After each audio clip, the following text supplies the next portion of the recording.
The Tape Never Lies Network. The tape never lies. Tape never lies. Starts now. The tape never lies. Do you know the Muffin Man? The Muffin Man? The Muffin Man. Yeah.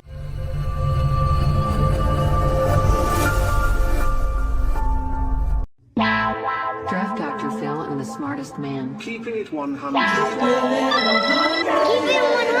100. So chase greatness and start understanding that he's gonna make everybody better. Tape never lies. I don't want to see your tape breakdowns if you cannot show me things that are negative about a guy that's on your current team. Hashtag chase greatness. Hashtag take that. Keep it 100. Because I'll make this one more time clear. Caden Whitlow, cut it. Keeping it 100. He is the best quarterback I have ever scouted on tape. The Chicago Bears select. Guess who's back? The two dudes that kept it real. Dynamic duo that you love, the smartest man at Dr. Phil. Breaking down the film, never a problem, kick it straight. Most shows focus on stats, we focus on the tape. We keep it in 100, never running east or west. We coming with that truth, cause that's what our fans expect. Cut off the fake and anchor, moving forward to be free. But don't you worry, Shane's got the dumbest tweets. It ain't no secret, Phil and Shane got some haters. But now they're mouth stuffed like the true and now and latest. Debaters, draws get kicked like Coach Tabor. Cuts had to be made, we added a barber moderator. Up and down, boys got you double checking. Sad sack strolling like a fool drunk texting. Flexing on the truth cause you know they'll never change. Real, recognize real, that's what you get with Phil and Shane. Give me some fucking names. We have 2 fucking games. Fuck a play or a captain, all of the unfair.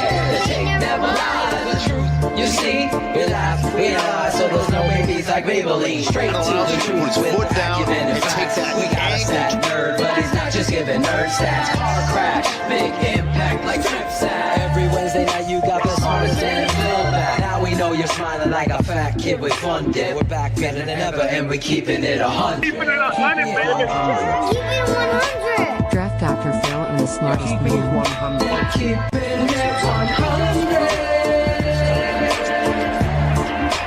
Keeping it 100. Draft Dr. Phil and the Smartest Keeping it 100. Keeping it 100. Keep it 100. Keeping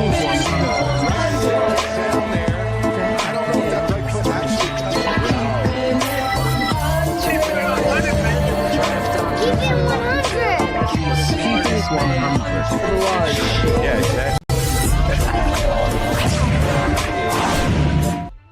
Yo, welcome back to Keepin' It 100, the best bear show on the planet, on the best 4-letter network on the planet. The tape never lies. I'm Ivan Vargas. Welcome back to the show. We got our boys in here tonight. We got a little technical difficulty with one of our favorites, but we're going to go ahead and work with the other. DDP, let's bring him in. Draft Dr. Phil. What's up, Phil? Bring them out. Bring them out. What up? What up? How's everything? How are you? How are you? I'm doing good. I'm Yeah. happy. You're happy? Things are going great? Iowa, Iowa. the Caucasus. Everything's going good. That was a good yo to start off the show. I try my best every time. The weather. Is it very hot in Chicago? Thank you for specifying, lazy one, because I thought you were giving me a thumbs down, and I was gonna be like, motherfucker, like a thumbs down on that one. Yeah, No, he did a thumbs down. He reiterated. He corrected. And he said, "Yo, what up, I lazy?" meant bear down." I was like, damn, like what the hell did I do? I thought that was enthusiastic, you know, showed a little fire. Yeah, we broke down on our Patreon channel, running back Hankins. He's got some things you like, but if he's a poor man's Derrick Henry, it's a homeless man's Derrick Henry. He ain't there. I don't know where realistically Unless he surprises me in camp. I don't know how he's going to make this roster. But I'm wearing my performance over politics shirt. You feel me? I see it. So Can you guys hear me? Oh, you're. There he is. Like Oh, a, my like Playing a. the Alabama hat. So who You was that? sound like Who a was the praying asshole that panther. started the show in the middle of me trying to do my sound check? And then I come on and it's fucking auto muted. Feels like fuck them. We're gonna go live. I Fucking even, go live. I even sent him that fucking that DM I sent you on Instagram. I'm like, tell me this isn't Phil trying to log in to the TTNL accounts right now. Oh, that shit is funny. I get on here and I'm like, what the fuck? Now I'm stuck on mute and I'm looking, the fucking show's rolling and I can't do a goddamn thing. You didn't test it in the test? Yeah, that's what I was literally in the middle of doing. No, when you test showed it up. before you go into the studio. Yes, that's what we were doing. And We were doing the I sound. reset everything and I just got ready to come on and do everything. And I said to Ivan, while you came on, I'm like, I'm going to bounce out and bounce right back in. I bounce back in and Phil starts the fucking Phil's show. like, fuck it. And Fuck it. We're gonna go live. What's going on? We're going live now. Auto We were defaults off all for of a my week, shit. Shane. We got to be on fucking time. I know. I saw Training the shit. one comment. We're actually getting a show tonight. We're actually, after 3 years of Jesus never Christ. taking a break. Oh my God, God. you can't even People are breathe. never happy. There's like Crazy. literally, we have to like come up with things about the Chicago Bears to talk about, and Shane and I never struggle with that. No, never. Right. And it's I'm not gonna fucking lie. I enjoyed last Wednesday night not having the Oh, exactly. It's the 4th of July week. commitment of Gotta take a break for America. yeah. Celebrate the birthday. Look at he still got his flag on. Look at him. Every day is Freedom Day. That's right. Yes. Oh man, it is. It's fucking hot everywhere though. Hot here in New York, It is Connecticut, Chicago. Got the air conditioning going on in the Oh, yeah. studio. I got the AC on, but I got one of those other people in the house that opens up the fucking windows and turns off the AC. You know what I mean? Just to Yeah. it's so hot in here. Oh, I don't know. Maybe how about we leave the fucking windows closed and don't touch the fucking thermostat? I don't know. Crazy me. Yeah, don't touch the thermostat. What the fuck do I know? I'm going to share this around live in groups. Yeah. Some people used to do this, but they don't do it no more. I don't know where they went. Alex Acevedo. Ace. Where is he? I don't know. Where is anybody? I don't know where Cherie is. No Jackal. Jackal. I saw Jackal today. How's Jackal? Jackal is Jackal, man. He ain't doing shit. Claudio's in Uzbekistan. You know. But Claudio's in Italy. big night for TTNL though. We're gonna Big announcement. have on a guest, and we're gonna surprise announcement. break a little news. Yeah. Honestly, I couldn't be happier. How my backside look? I couldn't be happier, to be honest. Yeah. I'll shut up. Yeah, it'll be on my backside. It'll be fun. We'll all be doing this. Yes. Yeah, it should be fun. I think there'll be some people that are surprised. I think there'll be plenty of people that are happy. I think that there's probably going to be some people that are also upset. You're doing good. I'm happy. Doing good. Iowa. I don't know if Ivan caught my reference to Iowa. I don't think I did. And to be honest with you, I feel fucking left out. He might not know. I don't even. Do you even know? You don't even know Tooch, do you? Does he know Tooch? No. Okay, yeah. That's That's the old network. I used to just listen to their show, which, to be honest, wasn't very entertaining at that time. It was like a streaming show. They talking about like Slipknot or something like that. No, Our buddy we would John. listen and they'd give us drops. That's what was great. Yeah, our buddy John Santucci. He's got a Santucci. Yeah, Mr. Santucci. He had a streaming show. Yeah, we love Tooch. He always gave us radio gold. So yeah, he gives us radio gold. But And we one would night do a he's not- How yeah. you doing? Hey, Tooch, how you doing? Doing good. Good. Happy. Happy. And I'm in What he Iowa. said. I'm in Iowa. That sounds funny. Yeah. Either way, It was fun. it sounds like it's one of those funnies you gotta be there. blast. Yes.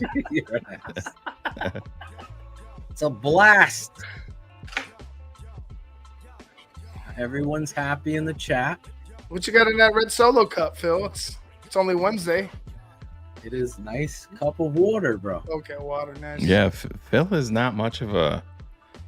I'm not a big He'll be drinker. about Di Serono on the rocks, and that's about it. Malibu and Vargas. Coke, Malibu and like Coke. that. Yeah. Di Serono on the That's rocks. right. That's right. You like the more the sugar. Yeah, I like the sweet drinks. Yeah, yeah. He's not a real man like Ivan Vargas and Shane Marsaw. Like we There were is a in Chicago backside that day. look drink. That's right. They Huh? sell it at Wooden Tap. Good place. Been there. Summer special. How my backside look. Well, drink. Phil's drinking whiskey when he comes to Chicago. I tell you that much. Yeah. I like tequila, but I get crazy. Yeah. Yeah, then we're gonna keep you off the tequila. I tell you that much. I'm not gonna have to run after tables, you. dancing. Could you imagine 4'2" running all around Chicago drunk? So have you noticed that if you go to people now in our settings that we have different settings for I know it's like microphones and everything Really? now? Yeah, you notice? I didn't see the people. Mine and Ivan's are clicked to auto and Phil's is not. So Really? I don't know what they should be. How But you yeah. doing? Doing good from Iowa. I'm looking. Or For I'm in it now. Iowa. I'm seeing if I can find that drop. Yeah. We got old drop, Shane. We could do a segment, old drop. Oh, I have so many old clips. Number 72. 10-yard penalty. Repeat first down. Use the hands to the face. Offense. Number 72. 10-yard penalty. Repeat first down. Love it. Legal use of the hands. Offense. Number 72. 10-yard penalty. Remains first down. And who was number 2? There's 72, Phil. Do you remember? Leno's like a penalty machine. Remember Yeah. Joe Buck? That was his best line. Yeah. Bringing you back to the Leno days. Yep. Old Chucky. Chucky Leno, old speed bump Charlie. The Walrus. Well, hopefully those days are behind us, and Hopefully that. brings hopefully you a Ozzy good- is ready to roll and He didn't surprises even me. sign a contract yet, Shane. None of them are. None of them. I mean, Luther Burden's too busy doing TikToks and shopping. So How's his hopefully- small intestines? How's his oh, his muscle tissue? soft tissue injury. Soft Yeah, tissue. I don't know, but we're about to find out here in a few days because the rookies report even earlier. So we There you go, boys. I love it. We're gonna bring old drops back tonight. Old Shane and Phil drops. yeah. Oh, there it is. Nick. We actually got a show Oh, tonight. Nick. Come on, Nick. Nick's taking. Maybe he was saying it out loud like a Disney fucking Could be. musical, Shane.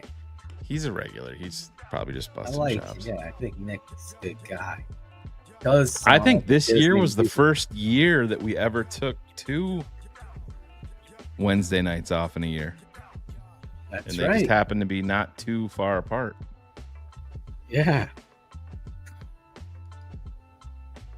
Yes. There you go. The Marv Albert. Yes. Yes. Yes. Nick says, You wanna I'm just be fucking you? around, guys. What would Matt Nagy say to that, Nick? Did you see that Matt Nagy was on the Kelsey brothers podcast? So at that point in time, I started with myself, like, let's what can I do better? And we were kind of stuck in neutral, and I thought it was a good idea to hand the play calling over to Bill Lazor. Yeah. So I gave him solid 2 quarters before I took that shit back.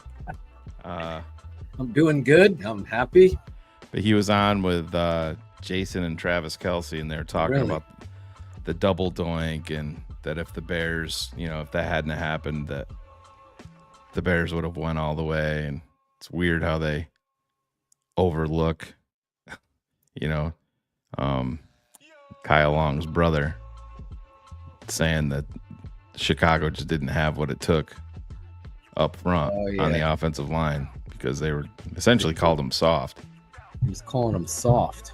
But yeah, he's like, I needed to go through that, and I needed to get back to Kansas City, win some Super Bowls, and I've grown from it. I've learned from it. Doing against Doug Peterson along those lines. 8.6 yards per play. Are you at all? I don't want to say struggling, but just philosophy wise. You don't really your player might actually stuff. Is it necessarily Thanks, man. No, I'm not concerned because I feel like. Yeah, thanks, Coach. Yeah, don't miss that guy. But Dweezy not Peasy, $4.99, dude. Fuck the haters. I needed a break. All the opining and uninformed takes from Chicago media last week. Bear down, TTNL up. Yeah, no, I hear you, man. Thank you, bro. Yeah, I hear you. The NFL dead period hit me different this year. This was the worst dead period in the history of my life. But it was needed to just kind of get away from it a little bit. And for us, yeah. recharge. But I'm saying, like, the coverage of football. Oh, it's terrible, man. This is probably the worst. Like, ESPN, NFL Network, they really need to stop, pause for a second, and rethink how they're doing this shit. We don't need you flip-flopping from Thursday to Saturday. Completely different. Monday, you're onto something different than what you said Saturday, but you're back. It's I totally pathetic. agree with you. It's completely in vogue now. They're all doing it, and it's becoming, and it's shameful because it's becoming a societal thing. That kids growing up, I just said that on Tuesday. Today's Friday. My opinion. Yeah, this is a whole different day. Different day. I can't change my opinion. Well, I have found out I don't know. That's the biggest fucking cop out anybody can ever have. It is. There he is. Bratcher. There's Bratcher. Alan's traveling the country. Where in the world is Alan Bratcher? I didn't. Coach Ray are everywhere. He's married now. Got 2 kids. I know. And 4 got dogs. 2 kids. Crazy. 4 dogs. Got an RV all over the Grand Canyon. Jet skis. No, but seriously, this. Like, I was talking to met a Bears fan going into the gym tonight, and he works at ESPN. I'm like, I just can't believe that Dan Orlovsky got a contract. I go, this guy flip-flops more than Daytona Beach. It's just the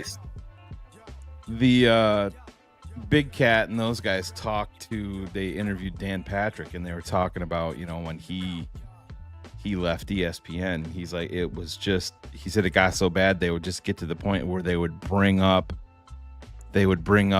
some football team and talk about them for 10 seconds just so they can say, well, speaking of football, we got to talk about Dak Prescott and the Dallas Cowboys, or we got to talk about LeBron James and the Los Angeles Lakers, so they can get to that default that, the masses are enthralled by it. It's crazy. And dude, I got to listen. We keep things a buck. I would say this to Cap if he was on with us. Cap thinks that Caleb Williams has the most pressure of any quarterback in the NFL on him this year, and it's just I am not there. Is there pressure on Caleb? Oh yeah. And there's no more. No more excuses for Caleb. None. I had to turn off radio altogether. And I love Cap and Hoodie. I just can't take the combination of baseball talk and then the hot take propaganda. If you guys send me clips, then I can handle it, but I can't sit there and listen. Oh man, it's just tough. It's tough, dude. Pathetic. But just like getting Cap, back, that's a shitty take, Cap. Getting back to like, I gotta be honest. Cap. Well, they played a take from Matt Hasselbeck, and Matt Hasselbeck's like, I went through all the sacks last year, and easily, most of the sacks were on Caleb. So he's got to clean that up. But the thing, didn't do Well, shit. the instant fucking rebuttal to that is Ben Johnson and Ryan Poles and the decision makers in Chicago didn't believe that. Correct. They changed the left tackle, they changed the left guard, they changed the center, and they changed the right guard. So 4 out of the 5 mic drop right there. They upgraded. Not saying that Caleb doesn't need to be better. He does. I understand that. You can't put it all on this kid. I would just say that a spotlight should be on him, right? 100%. Going into his second year, Number 1 pick in the draft. Absolutely, but it's there's right. 2 different definitions. That's my point. Is that spotlight is like you're saying given. he's saying that he has to do it at all costs, or he's out of the fucking. Or he's a building. bust. And I'm like, hey, pathetic. you don't know what Ben Johnson and Ryan Poles and what they're thinking or how they're going to treat Caleb Williams right now. Because after last year, it's hard for any player, veteran or rookie, to have gone through last year what the Bears went through and come out, I'm better than where I was. It's hard to do something like that, but to say that he's, to say it like he has the most pressure, like he's a bust if he doesn't hit a certain fucking threshold, I think you're fucking wrong at that. You're 100% wrong. The most pressure, out of excuses take. Ryan Woods, shout out to you. I just want to say this. I spoke to 2 college coaches, big time coaches, and 1 high school coach that's a great football coach. And all 3 of them are like, I don't understand anything on television. Because when I look at what Caleb Williams did in the shit show, like if another quarterback had a shitty head coach, it's a given excuse by the whole alma mater of the NFL. The alumni all know you can't put a young buck with a shitty head coach, but all of these alumni, Matt Hasselbeck included, attacking Caleb Williams is as pathetic as these WNBA girls attacking Caitlin Clark. It's like that level of pathetic. What Caleb has done with this team in his rookie year, his being the first overall pick and the pressure that comes with that, is outstanding when you look at stats and how he battled in key critical situations. Give me any coach to tell me different. Not Matt fucking Hasselbeck and Dick Boy, whatever the fuck, Dan Orlovsky. He's a coach. These guys aren't fucking doing it right.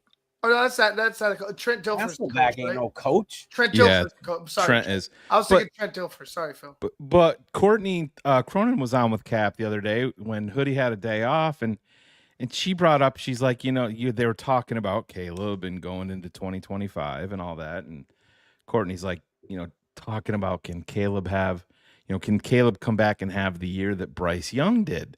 And I'm like, what are we doing? Bryce Young, he did it better than Bryce Young. Let me give you Bryce Young's. Let's base it all on stats right now. He had a 60.9% completion percentage, passed for 2,403 yards, 15 touchdowns, 9 interceptions. What was the change? But what was the change? Oh yeah, head coach. The head coach was the change, and that wasn't even the bit. they solidified the interior of their offensive line and spent a shitload of money. Right. And his sacks went from, high 50s or even 60s as a rookie down to like 27 this past year. So that was, and by the way, let's not forget, he got fucking benched just this past season. Exactly. Was being considered, because I was getting texts. Yeah, Bryce Young. I was like, and nobody listened to me on Bryce Young because they just didn't. They want to same thing with Mac Jones. Let me bring this shit up, Phil, because this is what I want to say, and I know people are going to hear that.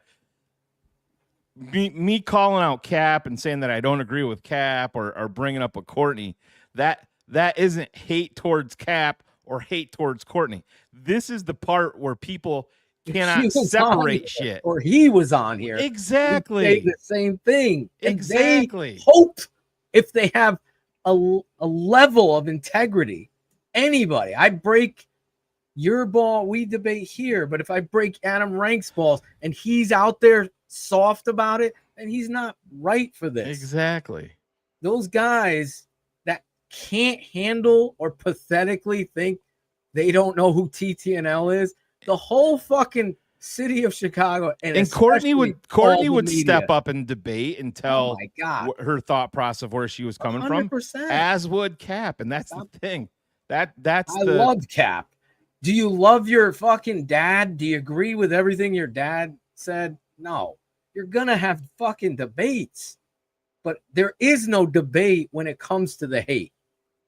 I almost put a glove on for that one, Shane, because it rhymed. I hope Ivan caught that glove commentary. Understood. Oh, I understood. I get. Thanks. Pathetic, Ivan. I know what Caleb is, and I don't need the coach from Oregon or the coach from Missouri or anybody to convince me. It was just funny to hear them say, are Chicago fans completely illiterate when it comes to football? I go, yeah. Well, all I think they do is listen to these big outlets talk this shit, and then we'll get the blowback of saying, oh, you guys aren't even from Chicago, or I'm not going to listen to somebody that's on ESPN over you guys. Listen, you should be more impressed that we aren't from Chicago and we're as devoted to this fucking team as we are. I am. They aren't. I am. You could be impressed with me. Whatever you want to do. I love Ivan, but I also, honestly, it's pathetic. I'm just starting with the coach. Every quarterback, and I've said this many times before, the quarterback and the head coach's relationship is so important to the underbelly of the team. And our coach, which again, Ryan Poles kept this fucking guy. I chose him. We all know the story. So give him the fucking excuse that he was forced with Matt Eberflus. You want to take that and run with it? Go ahead. I don't believe it. No. I believe he chose it, whether it was out of 4 guys and George said it. I believe George was way more involved with him in his ear, 100%, and Ted, but he chose this guy. And then when he had the out, and the number 1 overall pick, oh, by the way, we knew we were trading Justin Fields. They knew it in November, he said, right? In the 1920 drive later, they knew what they were moving on from average to below Fields, who he doesn't catch any heat from none of these fucking guys. But that's a whole nother story. Phil, he's going to be a franchise savior in New York with the Jets. Okay. Here comes this GM keeping the shitty coach, and the shitty coach picks an offensive coordinator with that same GM. That sucks. They let the real one go to Washington.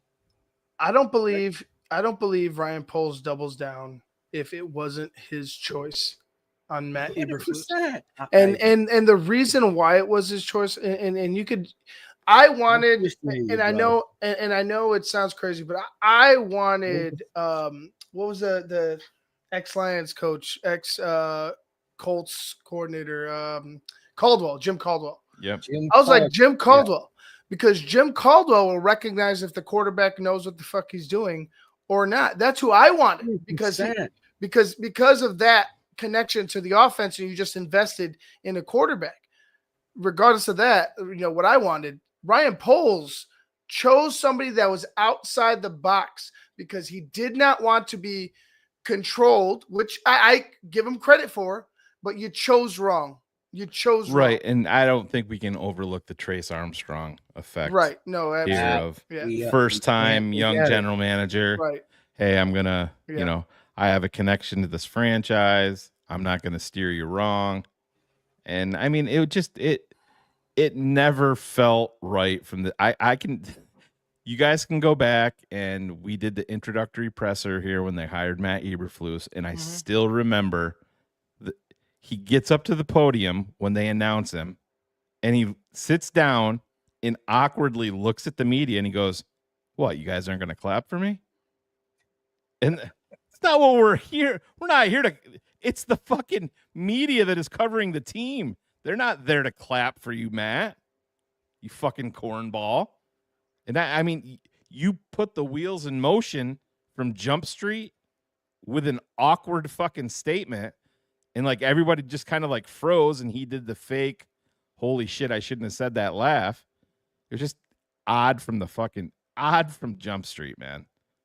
Yeah, I think I'm going to go back and rewatch Hard Knocks. Yeah. Before the fucking season starts, I want to go back and just because it's just.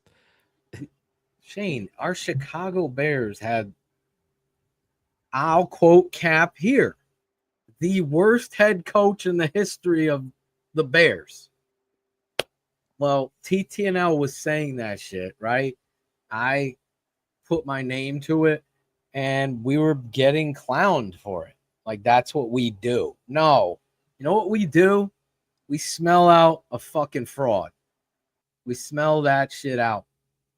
And when you're Duval, and when you know this stuff and you look at the tape and you're watching how they react and how they lead, is there accountability?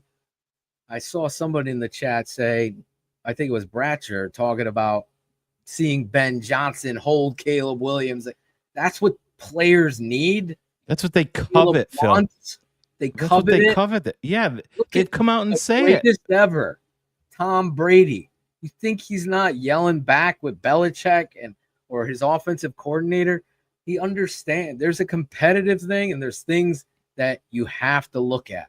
Yeah, Cleveland's right, man. We talked about it, and everybody mocked us and was like, "You guys are worried about the wrong shit." It started with a little Cleveland. I still to this day with the cursing, and like I said, Phil, I was in Buffalo. I talked to the fucking Hard Knocks staff for 90 minutes. They were right there. We talked to them. And the guy said to me, yeah, it's been actually, they've been great, but it's awkward. We've never been around a franchise that's so, hey, the swearing, it's going on constantly, but that's not going to be aired. It's pathetic. And if you're worried about that, and those cylinders hanging from the fucking ceiling at Hallis Hall, Phil, remember we talked about? The orange ones are for winning seasons, and they're all fucking clear. Yeah. It's just pathetic, man. Yeah, it's crazy. It has to be called out in honest truth, because the culture, along with ownership, it starts with ownership, has been pathetic. And if you're coming on this network, I don't care who the guest is, they're going to be held accountable to the truth. If I don't agree with it, I'm not going to yes nobody here, and every guest knows that. Exactly. And that's why some, not all, are afraid to come on here. Because as Cleveland was pointing out, they wasted something, and your owner didn't even want that something to showcase the fans because you were embarrassed of the swearing in NFL. Your grandfather swore for everybody more than anybody. And you're Imagine like a little sissy bitch. Phil. You're the problem, George. Imagine being Step back. around Water the plant. any team in sports. What's that? Imagine being around any team in sport. I'm talking basketball, baseball, just anything. Football, obviously. Just saying, yeah. Hey, we gotta cut down on that. It's so. I know me and Rank got at it a little bit with Kyle Brandt and this. I have been in so many locker rooms and listened to so many. I don't know a coach that didn't swear. Like Lovie Smith, my Uncle Sam Rutigliano probably never swore off the top of my head. But Phil, I'm not even saying, right? And we're not saying you gotta have it authentic, though. Even Sam said it. It's gotta be authentic. Yes. Exactly. Sam said that. They made it not authentic. They neutered it. Exactly. It's the perfect way to put it. You can't neuter it. Once you do that, you're a fraud. You follow me? That's the culture equals if this was arithmetic. Rakim, Chinese arithmetic. Fraud. Right. Ownership plus football. Eric, it's a rerun like every one of your fucking comments. How about that? Nobody cares. I never came up with that analogy, Eric. Till now. But yeah, it's sometimes I can get into that mode where I can laugh. I'm so tired of laughing, bro, at the team I root for. I want to cheer for the real team. I want to cheer for that. So it starts there. Then the ownership. Then he doubles down on coach and Waldron failure. Then they do something they haven't done in 101 years. Me too, Eric. And I was being honest. All your comments are the same fucking thing. So it's cool. Thanks for chiming in and watching yet again. Eric, ask a question. We'll talk about your give us a question that you want answered, Eric. Yeah, we'll talk about it right talk now. About we don't rerun from anything but the truth here. And it started down this road with the national and football media because it goes into Sirius NFL radio with Rex. What's his name? Ross Tucker. Yep. And his pathetic hatred and how they treat this quarterback that threw 25 touchdowns with only 6 interceptions. How many rookie quarterbacks have done that? That'll be an interesting nugget. How many rookies only threw 6 interceptions starting the entire season? 20 touchdowns. He had 20. 20 Not 25. touchdowns. Yeah. Sorry, 20 touchdowns, 5 interceptions, 6 interceptions. And threw for that amount of yards with a piss poor offensive line, one of the most pathetic offensive line coaches, 3 offensive coordinators, and we all know the head coach. Yet nobody, not one analyst on television is pointing that truth out to the nation. Right. It's pathetic. All right. Eric chimed in with his question. What service do you guys subscribe to watch the games? That would be called NFL Sunday Ticket on YouTube TV. And they also rerun games. They rerun games too on there. How did polls not know Eberflus was a fraud? That's why I have no confidence in polls. Yeah, I think he draft defensive ends. He sure doesn't. He completely whiffs on some high round trades. He's offensive line, left tackle delivery has been pathetic. Yeah. All his free agent signings on the offensive line, let's go down. Nate Davis. Yeah, and I mean that was Patrick from Jump Street. I don't give a shit we what traded anybody with says. the Jets. What was his name? Oh, the He's got the mullet. The fuck was his name? no, that was it. It was the Dolphins, wasn't it? Wasn't that the Dolphins? Maybe he was with the Dolphins. Yeah, Right. somebody But he in the played chat will with have the it. I'm Jets. blanking on his name. Yeah, he was with the Jets too. Can't at one believe point. we're blanking on this dude's name. Who's got the name? Dan Feeney. Feeney. Yeah, SAP. There's another winner. Yep. How many fucking trades has he missed on the line? Yeah. And I mean, I'm not going to kill him for attacking it and, swinging with later round picks because I think an underrated guy that they got last year that he made a trade for, the defensive tackle from, I think they made the trade with Cleveland. I like that Chris Williams. Yeah, I think that there's upside there. Yeah, I mean, that's fine. I'm talking offensive line. He was an offensive lineman.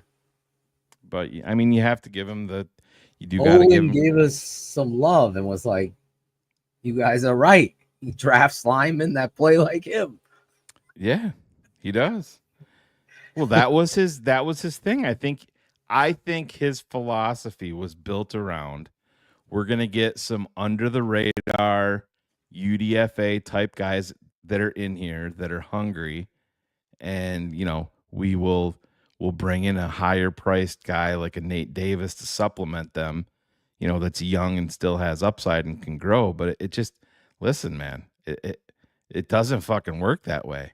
You can still go after those guys, but it doesn't mean that you can bypass superior talent earlier in the draft.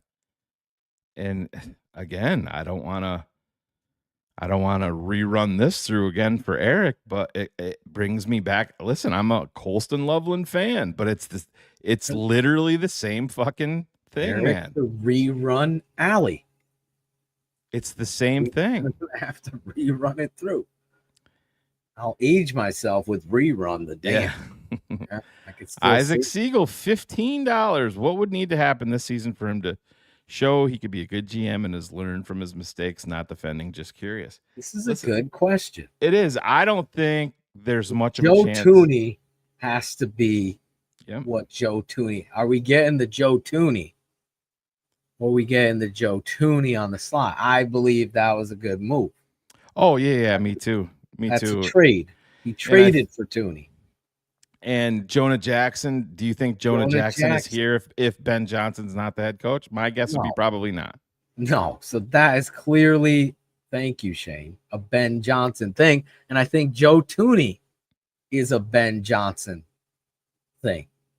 I think, but back to his question about asking what Poles needs to do. I just think that there needs to be competence and there needs to be a roadmap in place showing where you're going, obviously that is trending up.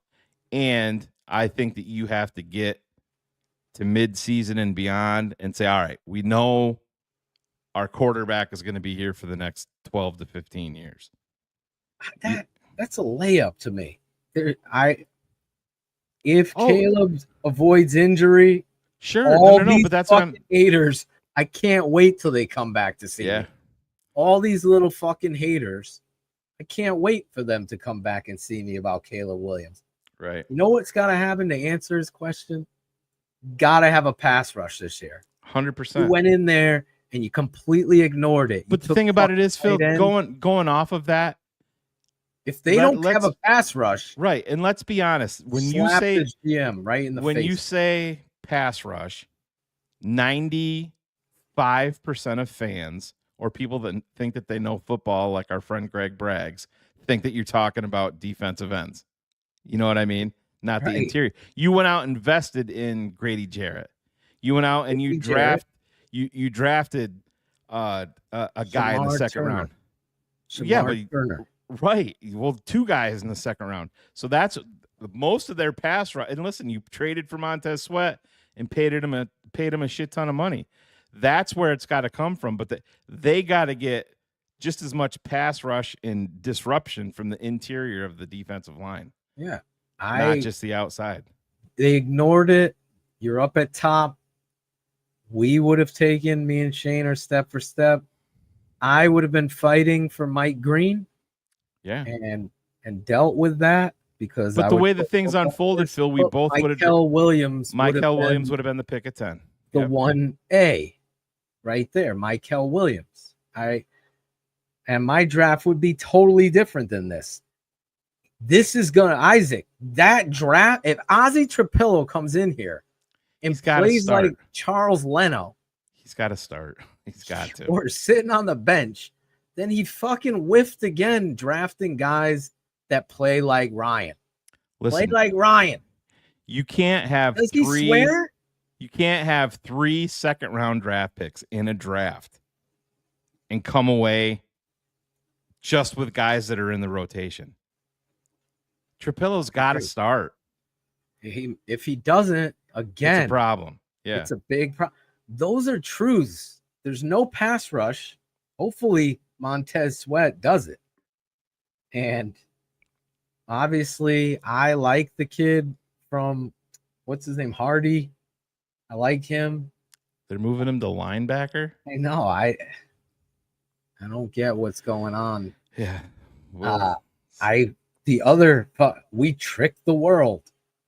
That fucking Ruben Hippolyte.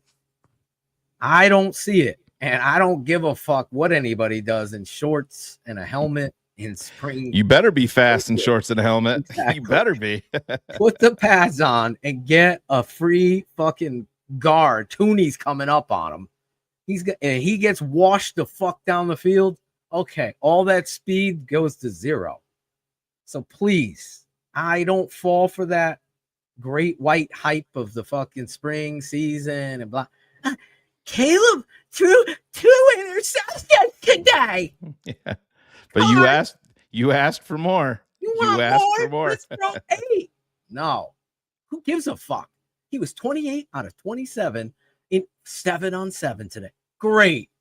I hope he threw 28 out of 28. That means 0. Osmotic. No, we aren't. We talked about it, broke it down live on air. I think that there's a lot of question marks there. A lot of questions. And listen, Ryan Poles essentially, I'll be the first one. Darnell Mooney, I talked about it. Mm-hmm. Well, I'll save that for our guests because I want to talk. I would never, ever have let Darnell Mooney go, and I would let our best friend's friend go and find out where a contract was for him. But Darnell totally never. If Phil Etoshin was the GM or the head coach, Darnell Mooney never leaves Chicago. Because I didn't believe in Darnell Mooney when he was drafted, is my point. And when we watched him, I was like, this dude's too light. He's going to get fucking broken. Well, no one worked harder than Darnell Mooney, apparently. And when you're a GM and you let that walk out of your building, you're pathetic.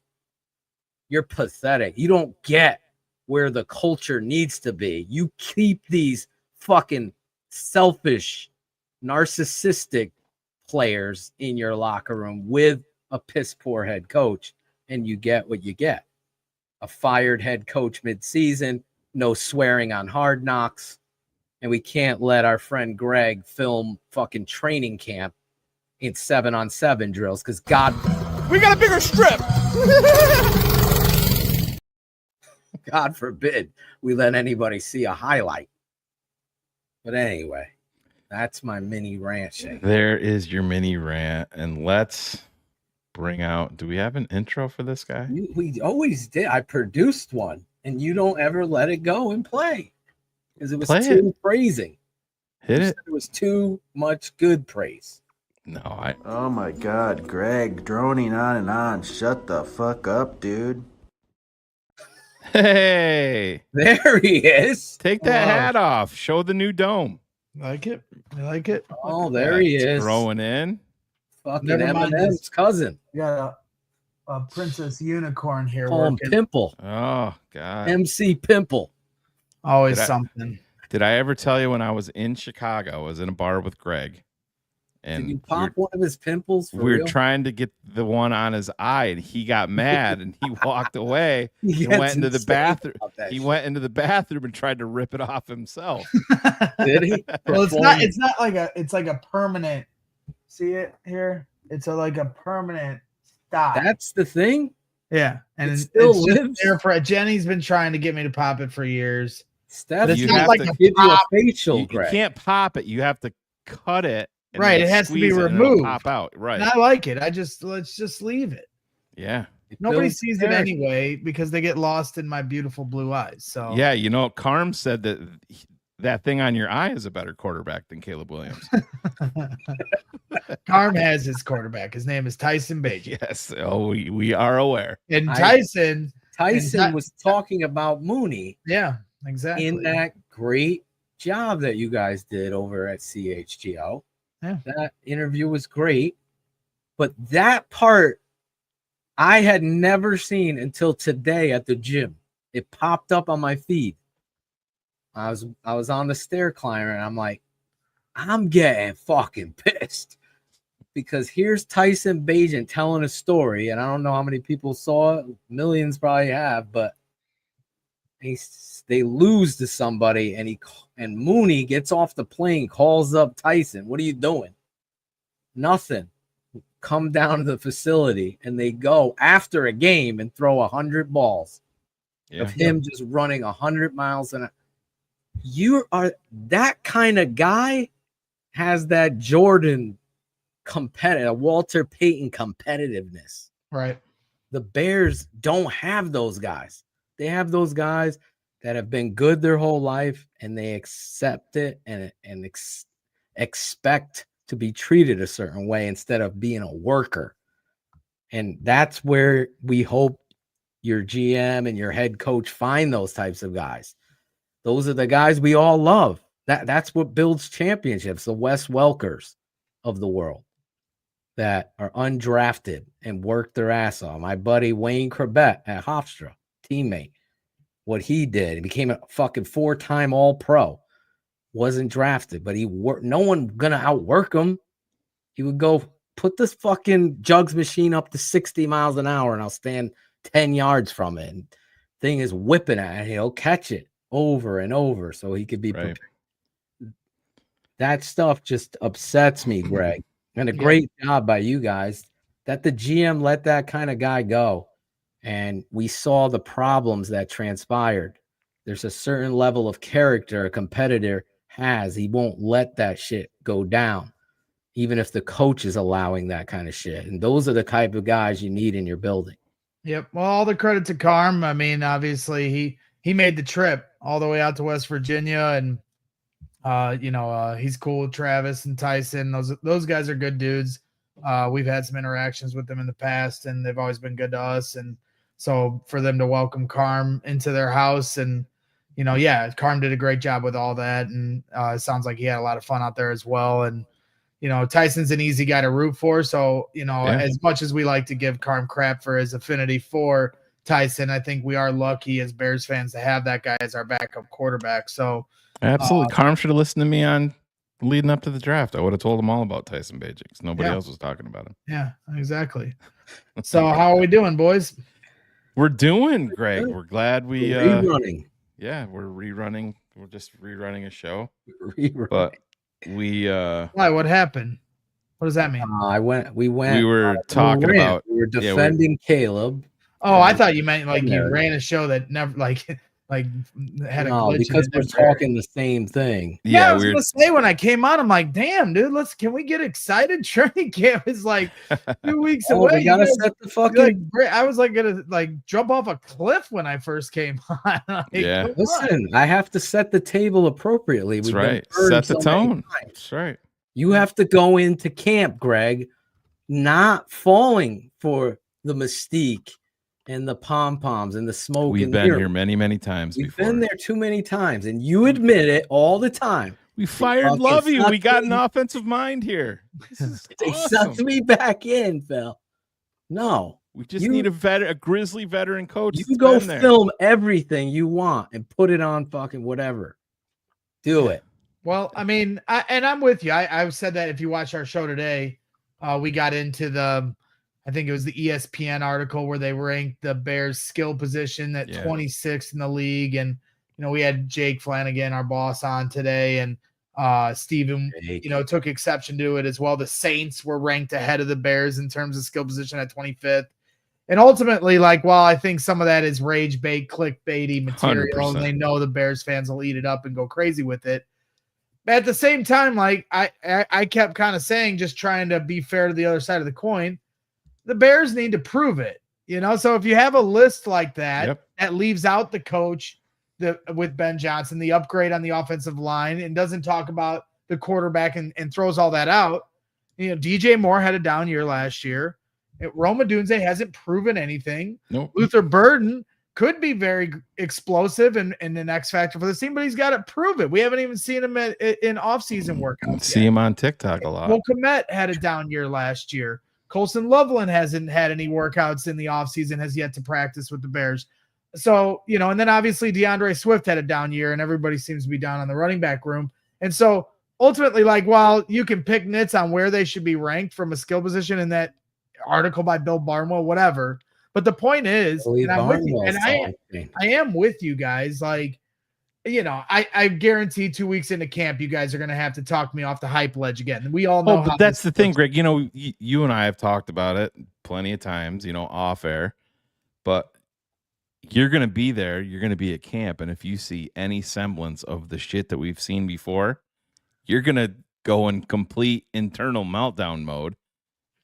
Just like we are. And that's the thing. Well, it's like 5 stages, right? Yeah. I mean, so 2 years, I'll see it and I'll say it, but it still doesn't stop me from rationalizing how it's going to work out anyway. And that's kind of like the 3-step process as Bears fans that we go through. So, 2 years ago, Justin Fields, it's out there. You're seeing him complete a lot of short passes, but you're not really seeing anything downfield. And you also weren't seeing them running any plays that would cater to his strength.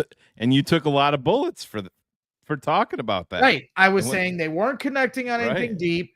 They weren't running anything that showed that they're going to utilize his legs running the football. And everybody's like, well, they don't need to work on those things. They need to just work on the short passing game. And that's why they're not doing these other things.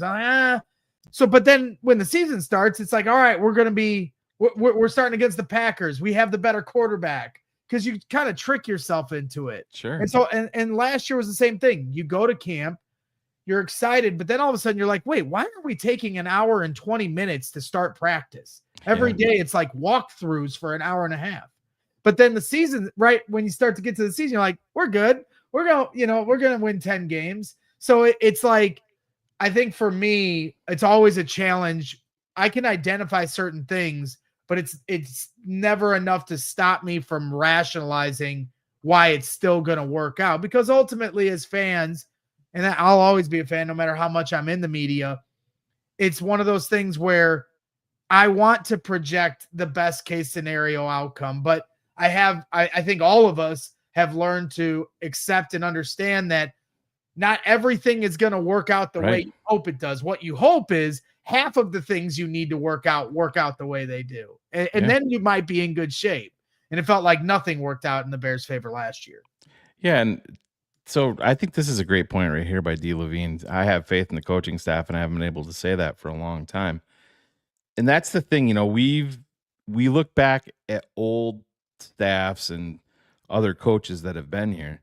That I can admit too, I'm with D. Levine. I have more faith in this staff right now than I've had in any staff here in Chicago in a very long time. But it's a big but.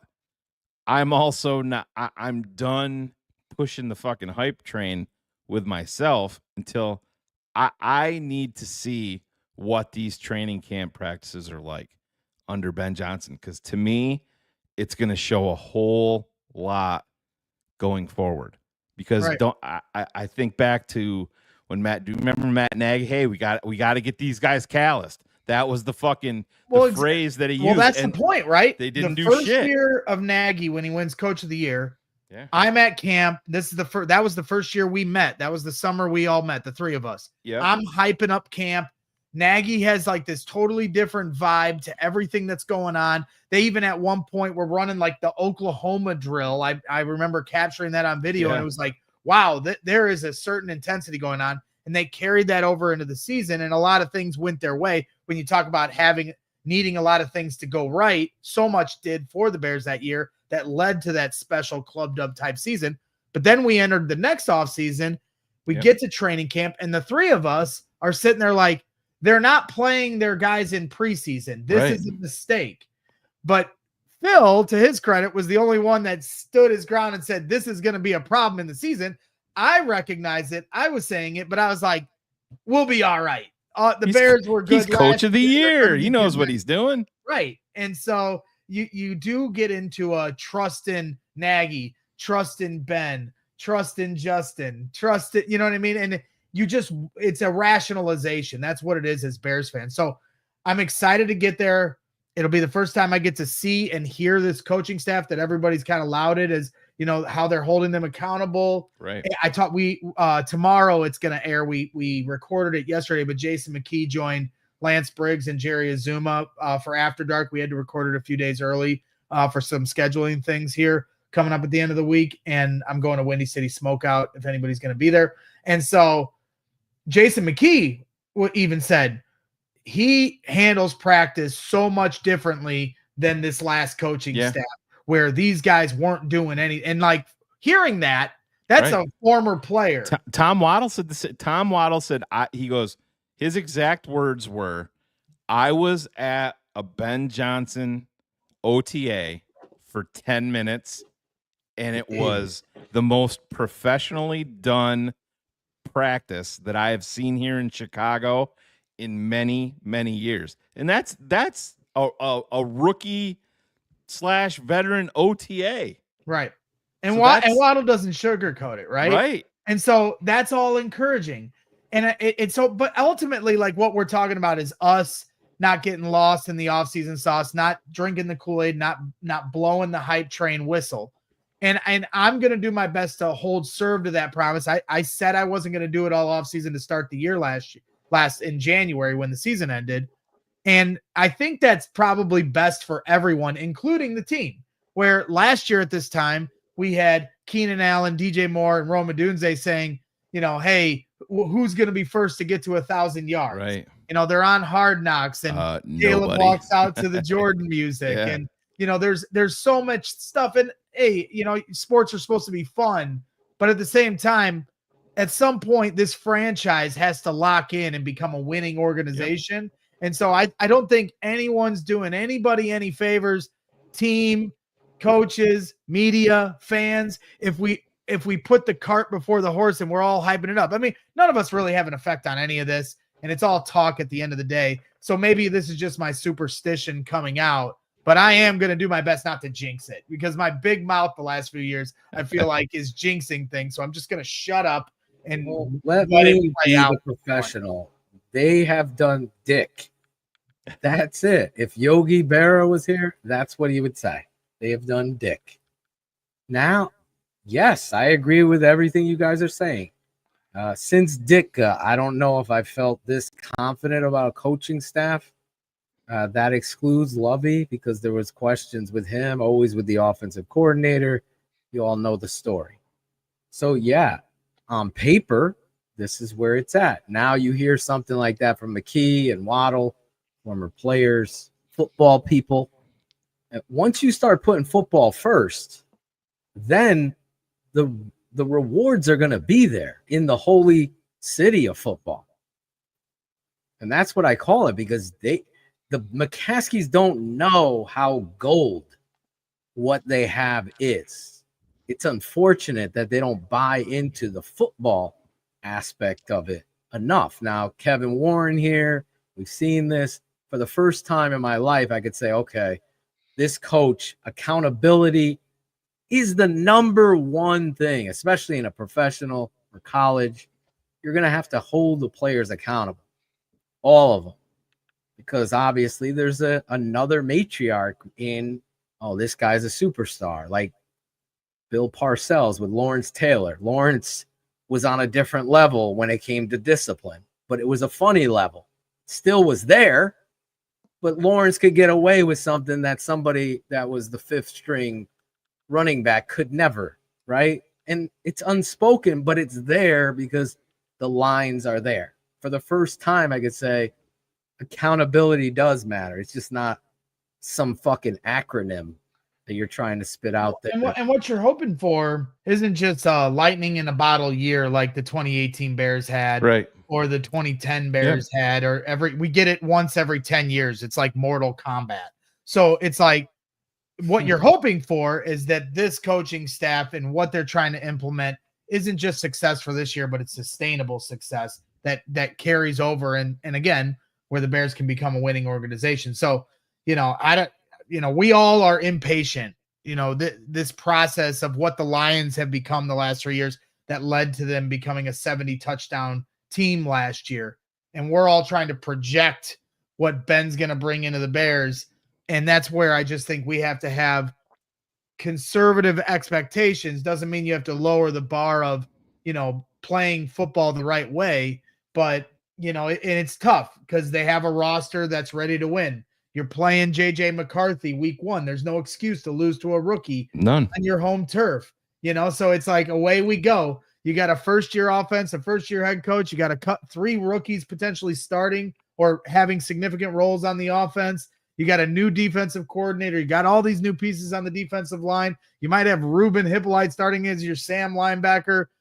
So it's like, as you guys were pointing out before I came on, I'll make a bet that will not happen. Well, it's just, my point is, though, you got a lot of things. Guy's 5'11", 234 pounds. He's not playing Sam linebacker for the Bears. Regardless, the point being, but it's you like, brought it up. I have to. Yeah, no, I get it. It's just the point being, it's like there's so many moving parts. They need so many things to go right, and we also need to show patience and grace to a new coaching staff that's trying to implement things. That being said, they better win week 1, or I'm gonna lose my shit on the post-game show. I will be there. Yeah, with you, he Greg.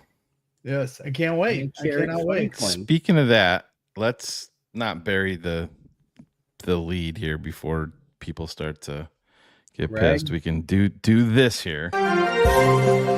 Breaking news. The Tape Never Lies Network.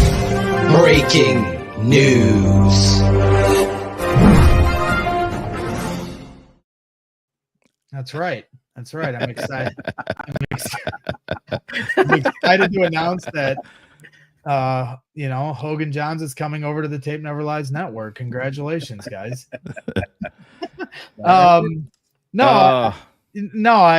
We've been talking about this all off season, the 3 of us, and been working towards some different things, within our operations over at CHGO. But everybody that tunes into what we do at CHGO Sports knows that we do, CHGO Bears After Dark. It's typically on Monday nights. We've been doing a little different thing here in the summer, but it's going to go back to its Monday night slate here starting in a couple weeks when training camp begins. I've been hosting that with Corey Wooten. Adam Rank's been a big part of that here in the last year as well. And so while we have some different moving parts going around, Phil and Shane are going to be joining me for Monday nights on CHGO Bears After Dark. And so I'm excited for that. Obviously, the 3 of us have been doing this for quite a long time and known each other for quite a long time. And so I'm excited. Monday nights typically will be right after the games on Sunday. We'll both have our post-game shows to kind of air out the initial reaction and emotion and stress and everything. And then we can kind of come back to the table on Monday nights with calmer heads and reassess the damage. And obviously we'll hear from the head coach on Mondays. So we can't swear. So that's going to be the funniest part is trying to get Phil no swear. It's going to be hard. Smart. It's like it's a George McCaskey special, Phil. We're on TV. The Muffin Man. Yeah, we need CHGO to invest in the dump button. Well, you need a delay for a dump button, and unfortunately, TTNL CHGO. I promise I will control my swearing. Yeah. That's a lot of letters. So, but it's going to be fun, man. A lot of letters.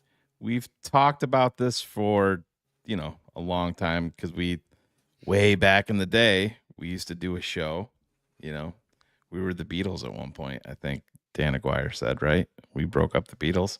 Mm-hmm. But Shane, I believe I would be you were the willing Beatles. I would be willing to say you, the other asshole, and Phil were the Beatles. Fuck Greg Braggs, though. Yeah, no, it's gonna be He fun. didn't like his conspiracies. And Adam Rank will continue to be involved. Yes. So that'll be fun and Right up his alley. He doesn't have to worry about swearing with George. Exactly. And there's some different moving parts with Corey Wooten, so just stay tuned for different updates with that as we head towards the season. So I don't want to speak out of turn on that aspect of it, but I host the show, and we were looking for to see how we were going to do things here going forward in the season, and so obviously I'm excited to be able to do these shows with you guys here going forward, and that's kind of the nice part about it. I know the first episode that we're airing, Phil, it's your anniversary, so I don't think Phil's going to be able to make the first one.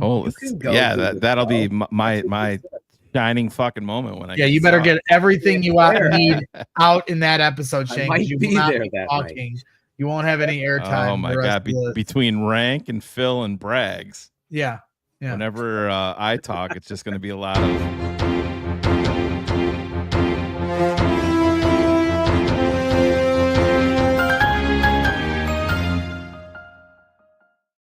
That's right. You're so mean to me. Yeah. Who did? I didn't do it. So yeah, I'm excited. I know, you guys got a loyal fan base here and viewership to your TTNL squad. So obviously, it's gonna be fun, Greg. Yeah, it's gonna be a lot of fun. And Monday nights. So if the game is a Monday night, it's a Tuesday night. Correct. Okay. Yep. Glad we got that off. Yeah. Greg, what if the game is on Tuesday night, Greg? What do we do then? Get ready, because the NFL is going to start having them on Monday, Tuesday, Wednesdays. Yeah, there will come a day where it's every day of the week. So, but yeah. So this is awesome. This is something that just as friends away from doing a show and shit like this. This is something that we've talked about really for years. At some point, if you look at the thumbnail for tonight, the little Easter egg was getting the band back together. Yep. And it's not, probably what we thought of initially, but it's a start, and I think this can be the kickoff to something beautiful. Well, I mean, that's kind of the point, right? With what we do at CHO Sports, we bring a lot of different, perspectives, player perspective. You got, obviously, like I said, Jerry Azuma and Lance Briggs and Cole Kmet had a show last year, and obviously Adam Hogue and all his coverage for 10, 15 years on the Bears beat speaks for itself. Everyone certainly loves Mark Carman's opinions and his harmonica and everything else he brings to the table. And then you got me, the meatball. You got Corey Wooten, who once killed Brett Favre. And so, that's kind of what this is. And so it has been important to me to have After Dark, and bringing Adam Rank into the fold last year as somebody that we all have, a lot of love for as a fan base, not just the three of us. Obviously, we've grown close to him, and he's been so gracious to us. But it's just about bringing different perspectives. And my whole goal with After Dark is to really, give it that, that vibe of, we're in the noon show. It's obviously more of a professional affair minus Carm. And, what I want to do at night is have something that's a little more, cutting edge. And you guys obviously embody that. You don't hold things back. That's something I always try to live by with what I do. The more you get into media, the harder it is to toe that line.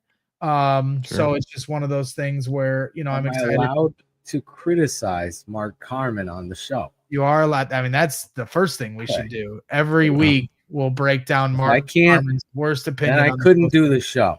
If you said no tonight, I was like, I can't do it then. Yeah, no, and I know George is saying, free reign for Phil. Yeah. And George says in the chat, wait, no swearing. Yes. I just for clarity, in our first couple years, you could swear on our shows and it wasn't a problem. But we Wasn't started that the whole title of After Dark 4? Yeah, I know. Trust me. And But let him finish, and you'll see why. We stream not just on YouTube, but we're also on TV. So if you have Roku, we have a channel on Roku. If you're on Samsung or Xfinity, we have channels on there. And so part of being, when you're, partnering with different TV outlets like that, you can't be going off the cuff and swearing like that. And trust me, it took us when we first implemented that rule. It took us all a solid. We're gonna create new words that aren't swear words, but we're gonna have a key. We're gonna have a key for all of our listeners that know what those words actually mean. A patron list. Yes. Yeah. When Phil says David Montgomery, right, he means Ryan Poles is a big fat pussy. He says the word Montgomery. Okay. Yeah, absolutely. There you go. So I'm excited. Greg, do you want to answer this? Did CHGO just get cool? Well, I don't know. I mean, I'm pretty old, but these two guys, they're getting pretty long in the tooth. I'm old. Yeah, Phil's got us all beat, Greg. I'm not even afraid. No, I look young. I'm excited for it. It was funny because I'm old. I talked to these guys like a month and a half, 2 months. And I was like, hey, we're going to do it next week. And that was 2 months ago. Yeah. Then I fell off the face of the earth for a month. And they're like, Greg, are you alive? Yeah, we almost changed the name to Keepin' Shane and Phil in the Dark. Yes. Live on GHG. I'll tell you what, from the second half of June, since I got back from Florida, and this first half of July, I am tapped out, dude. Oh, I hear you. Like, we all enjoy it. Like, this is the one time a year where football there's really nothing going on. And so you kind of want to just, it's like a rerun, Shane. Right. You want to embrace the time off. And I saw somebody in the chat earlier, like, hey guys, we're doing the same thing. Take some time off. Listen, we have certain obligations to our fans and our viewers, your patrons and subscribers and things of that nature. So that's not really an option for us. But trust me, I think all of us would prefer to fast forward to training camp. Like I can't wait to get there. And we're all doing our best to try to, keep the content beast fed. And I know, a lot of fans, I say to our viewers, like the ones that tune in right now to these shows are the people that I'll always appreciate the most. Yes. It's one thing to tune in on a post-game show when the bullets are flying, but for you guys to show your support this time of year, then when I see you guys in the chat, when the season's going, that's the people that get my love first and foremost. So I also understand the people that say, I'll see you when the season starts. I totally understand that, like it's baseball season for me and Shane. I don't know, Phil, the football is always inside his brain, but it's not all on Mitch. Me and Shane are just stressing about our baseball teams sucking right now. So we are. Greg wasn't even going to come on tonight. No, they're losing right now. Your team lost to the Brewers again. Does it and we're complaining about two of the better teams July. in baseball too, by the way. So we're not used to winning when our teams go on a little losing streak and we lose. Well, that's what I was saying. All the Cub fans are texting me at the same time. Ivan and Greg and Ryan Cox are, come on, the fucking Dodgers. I'm like, listen, don't get mad at the fucking Dodgers because you're worried about your team winning. Just handle your. Well, we saw that series. I mean, the Brewers got some cupcakes coming up. We saw that series. And we're like, okay, we're good. The Dodgers will take care of the Brewers, and that hasn't happened. So yes, we're going to take out our frustration on you, Shane. So that's it. Yeah, isn't this weird? Kerry Franklin's the only one that can talk some shit today. Yeah, White Sox are winning. White Sox won. Yeah, good for him. But they haven't won a lot, right? Hopefully he wasn't yelling anything at the players about their moms from the stands. Jeez. Oh no. Oh man. See, man. Not that the Cubs fans have ever done. I'm getting beat up here. Can Shane still make sexual references without cussing still? No. Well, there will be a CVS receipt list of the amount of things that Phil and Shane cannot do. I already envision the amount of times after a show that I'm going to have to tell these two, all right, you cannot do this and you cannot do that. And quit talking about my mom. Barb on the show? Barb will not be on the show. No. What? Come on. You know that Barb broke down. After Dark title for when you told her the news, though. It was that night. That's the only reason we That's called the it. only thing. Yeah, we made you at night, Barb and I. So it's perfect time slot. I'm surprised that seemed like it would be past your bedtime, old man. I'm there, dude. I can sleep right now. I'm not kidding. Oh man, no. Yes, so if you're just tuning in, Greg Braggs announced and broke news on TTNL that CHGO and TTNL will be teaming up this fall, Monday nights on CHGO. Will we be able to cross? We're starting a training camp. So, and the nice thing about the schedule too is the Mondays, like just with the training camp schedule and the preseason schedule, the Mondays are the open day each week all the way till the season starts. So that worked out. Nice. You know, where it worked out in our favor. Now, can we cross broadcast? No. Okay. Well, I didn't see the fine print. That's Greg's way of saying "fuck you, Phil." Without saying. No, I have a little bit of say so in what we do there, but I don't have that much say so. Thank you very much. So, no, I didn't know. I talked to Jake and we were thinking about some different things, and I was like, I got a few morons in mind that I would love to have on the show, and obviously, you guys are always the first that I would think of in that regard. So, you know, Corey's going to be doing some different things. Hopefully, you know, still has some involvement here and there with After Dark, but with some different changes in that regard. And Rank obviously will continue to have, you know, his presence on Bears After Dark. I already talked to him about that. He confirmed it. But at the same time, like, we all kind of have adjusting schedules. These guys do too. Yeah. So to be able to have some different people, you know, in the chamber, we can kind of mix and match things and make things work. But the three of us will be able to knock some things out. Not really sure exactly what our start time will be just yet. We got to hammer those, you know, logistics out, but we'll get there here in a couple weeks, and you'll just have to stay tuned for that announcement. Did you announce the first night? Well, did you say the first night? I forget. No, I didn't say it because I wouldn't July even. 28th. Is that what I said to you guys? I don't even remember. Yeah, it was Phil's time. It is Phil's that's anniversary. Right. When I told Steph, because now that Braggs admitted July he 28th. ghosted us for a long time. Yeah. Steph was like, we can go out Sunday night because it's a Monday. So I will be there. So don't let Phil fool you. He went to Steph. I can't miss this first. No, honestly, I'm being I was surprised. I'm like, no. Shane thinks he's gonna get the fucking talk, and I got another thing coming. I made reservations for Sunday. You can ride on that. You can ride on that motorcycle for a pizza review. Yeah. Greg's got to fly to New Haven. Yeah, in you August come when to I get down there with Shane. No, I'm not. in. You got to fly in for a night. Me, you, Angelo, and Phil are going to New Haven. Modern beats. Should we go to every pizza place? I would love to come back and enjoy all the pizza amenities there, but I don't think we got a bigger strip.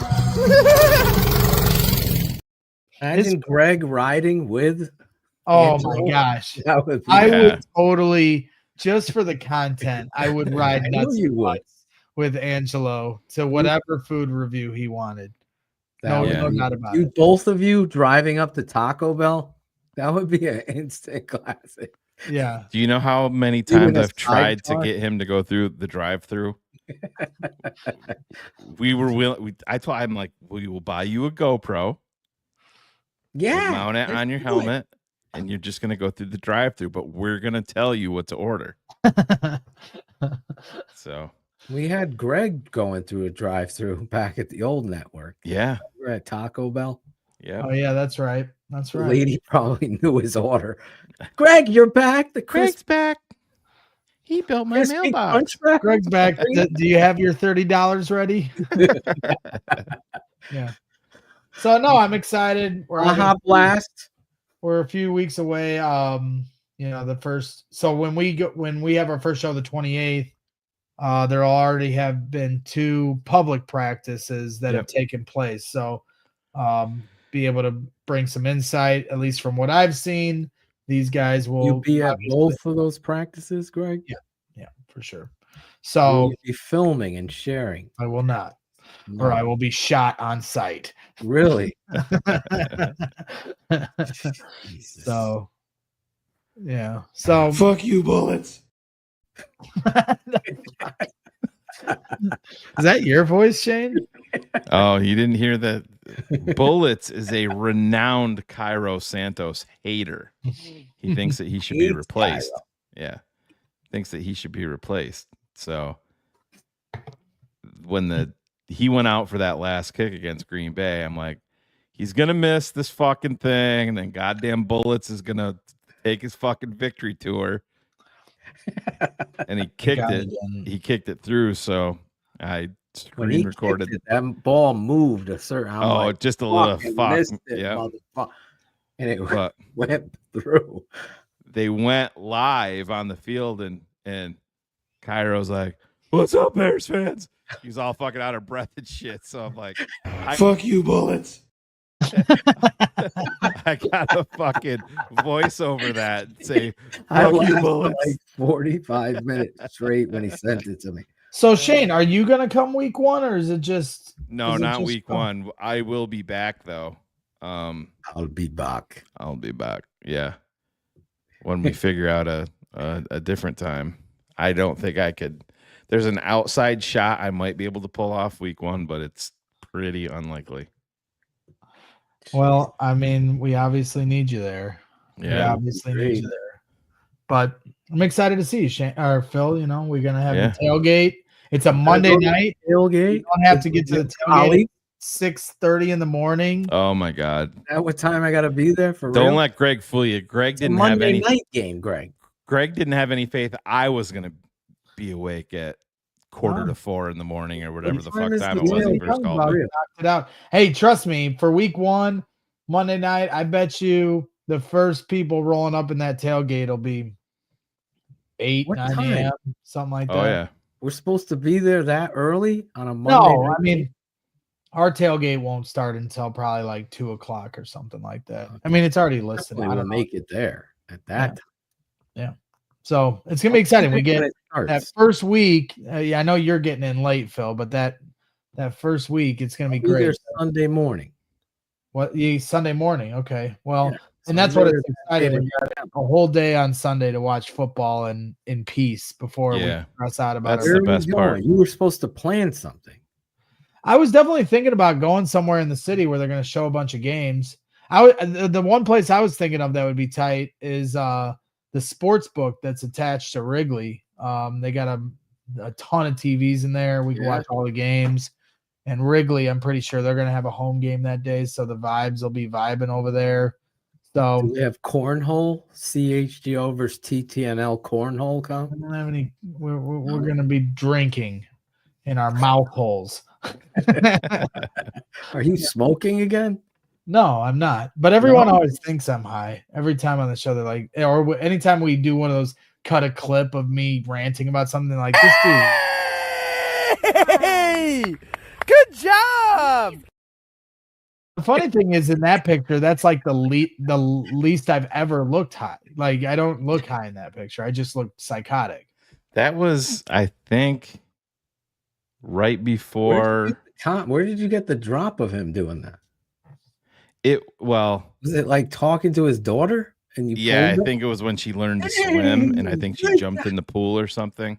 Yeah, something like that. So I took the audio from that, but I believe that was right because remember we shaved his head live on air. Right. Yes, it was like that kids with cancer. That was our last fucking show with the old network. By the way, that was our very last one. We raised like $5,500. Yeah. So that's all. Went out with a bang. Yeah, going out with a bang, going out for a good cause.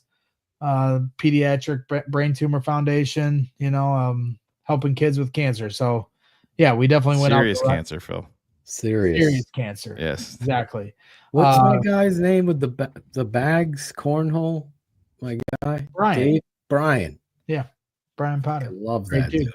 Brian Potter. Shout it out. What's his business again, Greg? Fan Bags Cornhole. If you want cornhole, and this guy, he made me a TTNL one. We use it in the backyard, and I am a champ at it. You know who would destroy you? Bags. You know who would destroy you at cornhole? Not you. Riley Marsaw. I will beat that kid's ass. He will destroy me in basketball. Well, definitely in that. But I will beat him in cornhole. They call it bags in the Midwest? Yeah, we call it bags. Really? Yeah. What was the other thing? The hat, the winter hat. You called it something opposite A of what ski cap? we call it. No, you called it You call it a something. I don't call it a scully. You call it a scully. That's what I said. Yeah. We call it a scully here. Which sounds like a sexual. you didn't call it a ski cap. What was the one that you What called? did you call it? You called it something. A beanie? A I didn't call it- beanie. Yes, you did. Did I? Yeah, That's I think a beanie. so. I think so. Yes. I thought I called it a ski cap, but maybe I said beanie. Anthony I don't know. got I it. mean, I was high back then, so who knows? Well, we call it cornhole here. In Ohio, I think that's the line where it starts to change right after Ohio. They call it cornhole. I don't know. Mm-hmm. No. ESPN calls it cornhole. But again, I don't really like ESPN right now. Greg, how's the knees doing? About as good as they're gonna do. Do they creak? No, they don't creak. I mean, we were on a walk today. We got a cat like 3 months ago. Never thought it'd be a What's cat the person. cat's name? His name's Cheeto Burrito Bandito. He's a great dude. 3 fucking names for this Three thing? names. Yep. I'm And- not smart. And so This he's cat. a great dude, and he's best decision we've made in years. He's just been a great addition to the family. And so we always try to take him on outside, but he tenses up like his legs no. Oh my God, Greg, droning on and on. Shut the fuck up, dude. I am looking forward to After Dark where these guys aren't in control of these things anymore. But anyway, That was Shane. it's like I was interested in this. It's like his legs like go limp every time we take him outside. So I came up with the idea to take the Sounds wagon. like your mom. Go ahead. Listen here, you fuckface. Now, anyway, so we get the wagon and I put some blankets in it, and now we're taking our cat on a walk in this wagon. And He it was stays in the wagon. He doesn't run it off. was the first time we ever done it was today, just a few hours ago. It was little like risky, this Greg. thing we've ever done. Cheeto And, Bandito. Cheeto Burrito Bandito. Cheeto Burrito Bandito. Yeah. Who came up with the ran name? off. Who do you think? Yeah, I wonder. That's what I was saying. Is that your order at Representing fucking our family, me. Of Taco course. Bell? Yeah. We should call Angelo. See if Well, he his original, approves we of got that him. beef. He's only one. When we got him, he was just a little under 1 year old, and his name at the vets was Pie Wacket. And we're like, I whack it. No wonder they took him to the fucking vet and left him. yeah, his Fuck. name was Pie Wacket. And if you look into it, Pie Wacket is like it doesn't make sense because he's a It boy. sounds like cat. a very weird way of. You know the thought. fat kid with Fun Dip in our open? American Pie? His name was Pie Whack. Yeah. So Pie Wacket is like I actually kind of like the name because it was so unique and like no other cat is named this, right? So I was kind of down with it, but Jenny and Addie were like, we're not calling this thing Pie. How did you spell it? Yeah. Paewacket. And so when you look it up, I whack it. yeah, and so when you look it up, What a it's crazy. it originates from like an old book in the 1600s of a witch that turns into a cat. So that's why it didn't make sense that it was because it's a boy It's cat, a boy, but right? a witch. But yeah, it's like it originates from that. So I Pie thought that was actually kind of unique and cool little backstory. You just but- say Cheeto, come here, Or you have to go through all the names? No, we just call him Cheeto. But sometimes we do the 3-name thing. You know, I call him all 3 names. But anyway, Cheeto, so we took him on a walk. Bandito. So we take him on a walk on our wagon. It was a lot of fun. I don't even know why we're talking. How did I forget how we got here? We just got there, bro. Nobody's gonna watch our new show. Yeah. That's HL Priest. What the fuck did I just log in? Fuck did I just walked it? You got a pet. I've heard somebody has to remind me. Why are we talking about this? I don't even remember. Maybe I am high. You're not smoking. Oh shit! You're talking about life, Greg. You went. Yeah. there. Greg's lovely wife just texted me a picture of Cheeto, them picking Burrito, up the cat.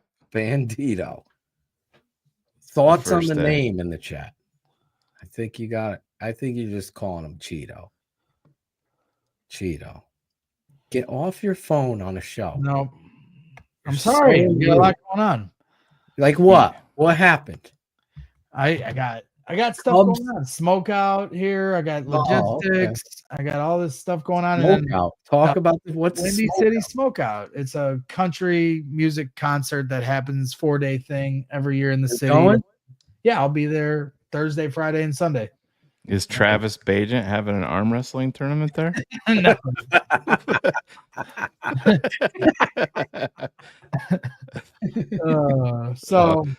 Whoops. The Mexican cat. Leave it alone, Rodrigo Pena. Yes. So yeah, that's it. That's all I got for you guys. Here's the picture of Let's see the Cheeto, vet handing Burrito. the cat over to the Braggs family. Let's see it.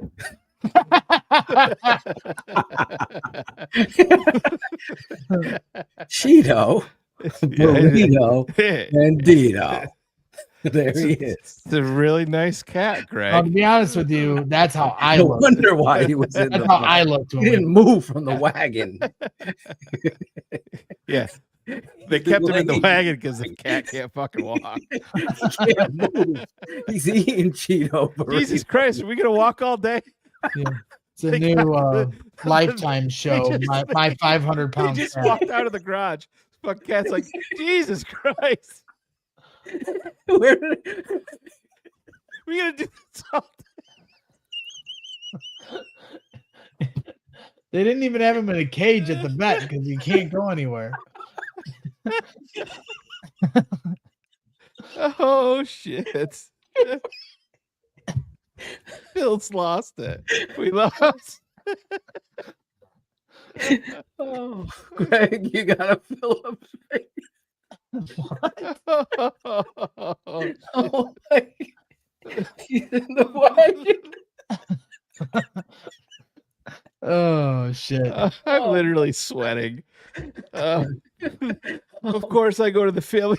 Just fucking walks all day. Oh my god. Oh shit. Yeah, it's official. The fucking Cubs lost. Oh Christ. Oh, that'll pull I'm me out fucking of that. sweating. Holy shit. I'm crying tears. No, that's what the cat said. Oh shit. So how'd Ivan do? Am I gonna see him at training camp? He's here. I did. He's here. I did shit. Holy shit. Oh, he didn't get there. Shit. Dude, it was a bad year. It for was him. a massacre. It was a bad year for him. Oh And my it doesn't like make any sense to me because Did you wait? I'm sorry, Greg. Did you get it? Like, I mean, prior to did we know like they were going to go on sale today? I must. Yeah, it was announced, but yeah. So that was going to be my next point. Yes, they did. Like a week and a half ago, they announced the training camp dates and when the tickets would go on sale. But Yeah. that was the point I was going to make about why this doesn't really make any sense.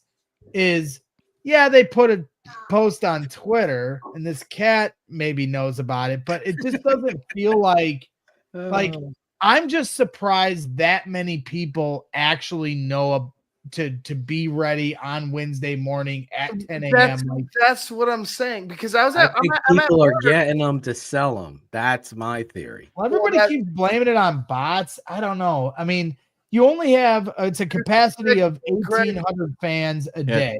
I know Sean Stewart got a couple of them. I believe he said in the chat. I wouldn't put it. He's a season ticket holder. Do they not get like? They might get guaranteed to get some. Yeah, they might get preferential treatment. Not really. I mean, No? from everything I hear with the season ticket holders, this is another dumb thing the Bears have done. It's just dumb. Like I was saying, like every day, I went to every day. I was 5,000 in every day. Like there was no. Do not throw that. Sorry, he was about to throw a baseball. Do not throw that in the house. Throw it. Throw it. Don't. That was the. I thought that was the bartender from when I was in Chicago. That was the bartender. This is the bartender. Don't. But I was saying is like every single one, 5,000, dude. Like I went to every day, 5,000. Why are they putting a limit? Why am I there? What's the limit? It's not even a limit, Phil. That's no. the So queue. Essentially, the process that's is being in the queue. Right. The process is yeah. tickets go on sale at 10 a.m., but you're in a waiting room at 9:45 a.m. And then when once the waiting room is done and now the tickets are on sale, they are free, but whatever, they're being released right at the stroke of 10 a.m. Now you get put in a queue, which is like another waiting room essentially. And some people they are at 500, and then like other people are at 1,200, and like I've been saying, his number was about 5,000 people ahead of him. Yeah. Well, the problem with that is there's only 1,800 tickets or 1,800 capacity for every day, and you get 11. They're more than they that. have 11 open practices. So if you do the math, are they doing a family fest this year? Yes. So that's one thing they got right off of last year is they didn't have a family fest. And that is, I would encourage anyone that didn't get an opportunity to get tickets for training camp to go to Family Fest. It's not the same as House Hall, but it is a practice you get to see. It's on a Sunday this year. It's very family friendly. If you've got young kids, you can take them to Soldier Field without being trampled by 62,000 drunk Bears fans. It's a lot less people. They have interactive stuff for the kids. And so I would just encourage people to go. It's worth it, and it's fun. And I'm sure with Ben Johnson being in his first year and his first time taking his team to Soldier Field, I would anticipate him not, going slow that day. We'll see. Maybe they don't have the pads on. Maybe who knows? It's kind of you just never know with how their training camp schedules in that regard. But I would like to think Ben would put on a show for the Soldier Field crowd the first time he walks in there with his team. Let's hope so. Other teams put a limit like this on the tickets? Do they even give out tickets? Yeah, well, I know. So here in New England, York, you just show up and you go. So Buffalo, you had to enter a lottery process. Really? Yeah. So I know here, I'm not a Buffalo Bills fan, but my brother-in-law and his son are both rabid Bills fans. They entered the lottery, and he sent me an email, and I said, I'll just enter for them. And I entered the lottery for them to get tickets, but I didn't get selected for them. I haven't talked to them to see if they got it, but it was totally different. You had to select 3 days that you were available to go to practice, and then you were submitted into the lottery process to get picked for tickets. That sounds like a lot of work for the Bears. Oh yeah. Giants are open, so you just go. But that's the drawback to, and I can remember the talk. Greg was on the phone with us. I'm like, well, you guys know where this is years ago. I'm like, you know where this is trending. This is back when training camp was at Bourbonnais. I'm like, this is all trending towards the Bears closing all this off. And you probably remember it, Greg, when I said this was going to be at Hallis Hall, and everybody's like, oh, it's going to suck. And it limits the numbers, but you think about the logistics of what they're on their end of moving everything, Well, right. I mean, if you go to Hallis Hall, when practice starts, there's, their facilities and there's the weight room with the big garage door that a lot of the players come out of, and you can just see how everything is set up real nicely for them. They've got 4 different fields that have that was the one thing Eberflus did right. He put the new grass, the better grass in and all this stuff, and they change fields each practice to keep the grass fresh, and you get the logic of it. But every former player that I talk to, especially this time of year when we interview them and we ask them about training camp and where they think it should be, every former player that ever did Bourbonnais, they still feel strongly they should stay in Bourbonnais for what helped them kind of come together. Yeah, you're getting away, and Now that being said, the Bears haven't won shit our entire lives, and that's dating back to a couple Super Bowls. Well, they were and I I think you have to be cognizant of the fact too. You talk to guys that from the 2001 team, and it's awful funny.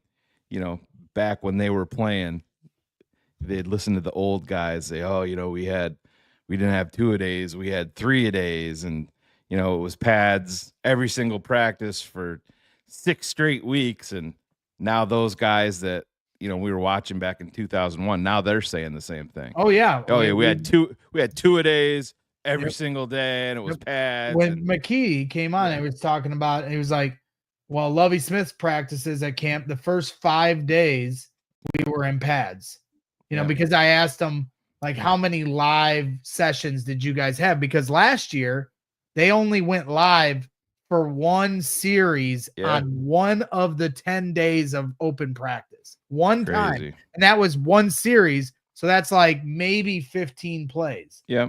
And Matt Nagy, his first year, they went live maybe 3 or 4 times. They definitely went more than once. But then the players are guilty with that too, with the CBA and things that they've collectively bargained for, and to have more time off and to have easier practices and all of that. But it's just but it ends up not doing them any good. No, Greg, that's the thing. We talk about the players playing in preseason games. It's not going to happen this year either. They're going to, with these joint practices, every team in the NFL is doing them now. That's what's going to end up happening, I believe, is that everything's going to trend towards that. Dan Campbell, if you go back to that Hard Knocks a few years ago, remember him pleading with his team. He's like, hey, guys, I know I'm going harder on you. Yep. I know it's tough, but I promise you it's for the better. Like, if you go back and watch that clip, that's where I'm holding out hope that Ben Johnson does do things differently, because he comes from the school of Dan Campbell and he understands about getting calloused before the season starts. Here's Greg talking about Bourbonnais back in the old man. So there, I said it. I don't care. No, I don't care. It was a beautiful thing. They could have just shimmied it down to a week there. Go there for 4 or 5 open practices. Let 10,000 fans come there for 5 days, and it would have been just fine. It wouldn't have bugged anybody. They could have kept the Bourbonnais tradition alive, and they didn't. And they're jerks, and it really upsets me. You know who that laugh was, don't you, Greg? No, I don't. Yeah. That was You don't know Joseph who that Mandel. laugh- Joseph Joey? Mandel. Joey. So, yeah, There I mean, you I were, still stand by 10,000 that. people I had there. a dinner. I was lucky enough to be a part of a dinner that Kevin Warren attended, and he had, tell him? he asked me one thing that I would suggest, and I said, well, the one thing that I would suggest is that for one weekend you go to Bourbonnais, because to me that would solve this problem. Okay, Sure.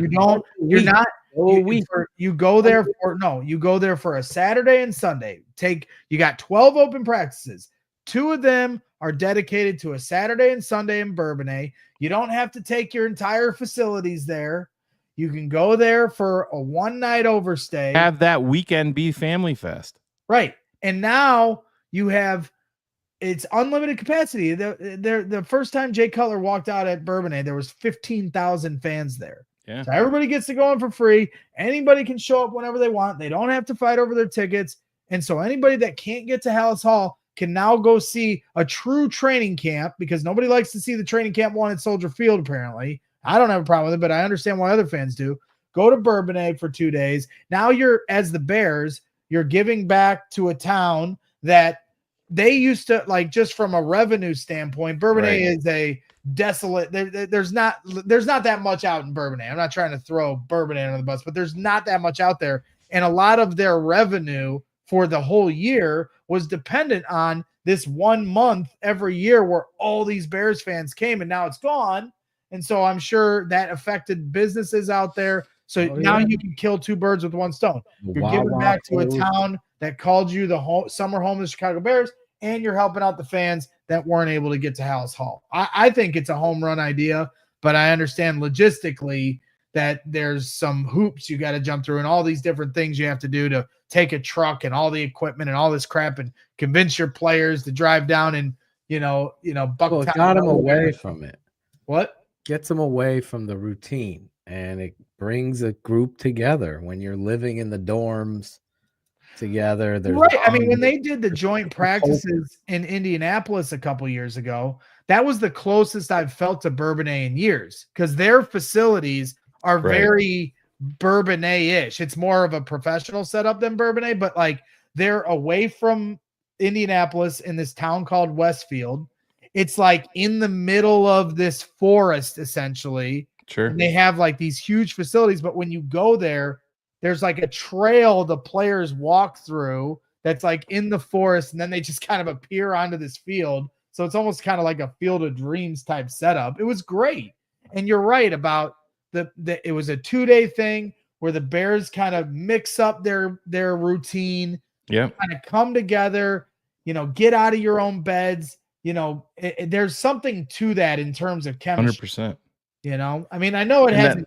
I know none of this we talk about, whether they're in Bourbonnais, whether they go to Indy, whether they do a joint practice, whether they're in Hallis Hall. It hasn't resulted in any winning for the Bears. So ultimately, once they start winning, I don't think anybody's going to care what they do. I do say that has a lot to do with the ownership and the hirings of coaches, because Lovey did win when they went there, and so did Ditka, but they went to Platteville or whatever. But still, getting a team away from and having this limit to fans is so highbrow and embarrassing, to be perfectly honest. Well, the thing about it is it's the only chance a lot of these kids and these families are going to get, because they can't. Because listen, just if I'm the head coach, I change it right away. I honestly do. No, we're getting the fuck out of here. I don't when care. you talk to Kevin Warren about that, $1 billion organization. When you talk to Kevin Warren about that, Greg, what was his reaction? Kevin's like a politician. Well, whatever you want to describe him, but like anybody that had anything they wanted to say, whether it was about their stadium thoughts or the new stadium or the old stadium or the team or my thoughts, he's taking notes. He's trying to make you feel like he's valuing what you're saying by writing these things down, and he's listening, he's being attentive. He wasn't like agreeing to anything or anything like that, but he was receptive. He takes the notes down, he looks you in the eye, shakes your hand. Like there is a politician aspect to what Kevin Warren does, but he was gracious with his time with us. He was very cordial with all of us. He took an interest in each of our stories, and there was a lot of different personalities there in terms of Bears fans. So, I won't have a bad thing to say about that dinner, but I understand why people, look at him from a politician standpoint or whatever. But, as long as he gets this stadium deal done, whatever, that's what he's here for. And did they send you a survey? I didn't get a survey. I think that only went to. I got one. Really? Yeah. Yep. I have. Why? How? It came to my email. How did they have your email? From the I app. think because it's through the app. The ChicagoBears.com app. Well, they didn't send me one. I wonder if I got one. They don't want. They don't want me. My old email. I don't even check that. Like Greg's gonna do a video of this survey. Cool. Maybe I did go at one. I don't know. Yeah, but it's email. It goes through, and then you can take the survey. And I know a lot of people. Well, some places get a little tidbit of news like that, and they're like, "Did the Bears just unveil their stadium plans?" And it literally tells you in the survey that nothing is finalized, and this isn't, what it's going to look like or anything like that. Ask you? It was, you know, what you would be interested in different packages in terms of, you know, season tickets and levels and club seating, and you know, there was some prices in there and shit like that, just asking you your thoughts on it and where you'd be more likely to sit, and it just kept on going on and Really? on and on. Did they ask you about the table height? I mean, I guess I could technically, it's not against the rules. I could load up the email and take everybody through the survey if you want. It's long, but we could do the survey I'd live. rather stab my eyes out. yeah. Yeah, it was one of those things. I started the survey. I got like 10 minutes in. I'm like, Jesus Christ. No wonder it's taken him 14 You years. prefer high top tables or? Yeah. Can you imagine that was even a thing? I mean, last year in training camp, that was their fucking meeting. If they want, you know, what high top Hard tables knocks. they want. It's like Tabletops. You know, we're looking at them. Should we put them in the corner? Yeah. Oh, should we have a But green Eric, river? the entire point was last year, we said. Oh, I mean, it was Hard Knocks. talk Yeah. about when the Bills stadium, when they showed the video and the Yeah. drone footage, and it's like almost done. Yeah. And they just agreed to it like a year and a half ago. Yeah. And we had a town hall 5 years ago, Yeah. or 3 years ago now, and we're still Well, sending I was surveys in out. We don't Buffalo have la- a shovel in the ground. We I don't was know in where it's Buffalo gonna last be. It's like, August for Caleb's first, you know, game, you know, preseason game, and there wasn't that much shit done with the stadium last August. And now, you know, because it's right there next to the, you know, next to the old one. But yeah, it's Koki, will the stadium be fat cat friendly? let's hope so. Greg's wagon hope so. Yeah, Jesus. Greg and his wagon. Send me to the Someone one fucking family that walks. This is bullshit. They walk a cat in the wagon. Did you have a leash on him? We did. Because Safe. we're terrified. Like, my dad had a cat that would go outside, roam the whole town, and then I'm come afraid to back ask you home. what your dad's cat's name was. Yeah, we don't want to know that. Let's just Big skip it because pussy. he's left. Oh, No, my I bad. bet you it was Oh. way worse than that. Definitely worse than Shut that. up, Ivan. Go back in your hole. Listen, Greg. I treated you nicely. All right. Don't make me go up here. All right. Where You- up you're gonna be here, s- you're where gonna that be s- haircut is. You're gonna be upstairs sitting with Bo. I'm like, where did Ivan go? And I Bo look, is gonna fucking go ahead and climb on top of the roof. I'll send you a fucking video. Bo's not. The Yeah, Bo ain't staying right. in no wagon, Greg. Bo ain't doing shit. Yeah.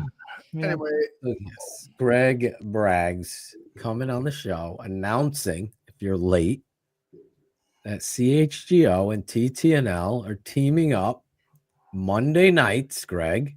That's right. Bears After Dark. Yep. I can't wait, man. It's a on couple weeks away. CHGO. I'll just say this, and I was gonna say this prior to Greg being a jagoff. I couldn't be prouder of you guys. Like, this is something I'm looking forward to, like, as a fan, just watching that, like, you three going, you know, doing what you do regularly and doing what done before, but like, it's awesome that you're back in action, like, fully. I know all the fans are excited. I know I'm excited. I was telling Shane prior to, I was like, I couldn't be happier for Phil and you, Shane, but, you know, with Greg as well, like, having you three together, that's going to be fucking awesome. Oh yeah, yeah. I'm looking forward to it.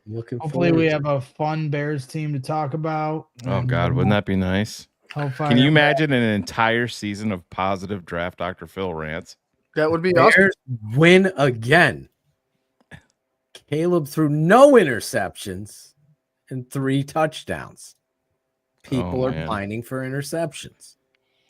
I will say this. Don't you think that Ben Johnson has a little bit of that fuck you in him where, you know, if Caleb is at 5, he's like, fuck it, we're going for 8.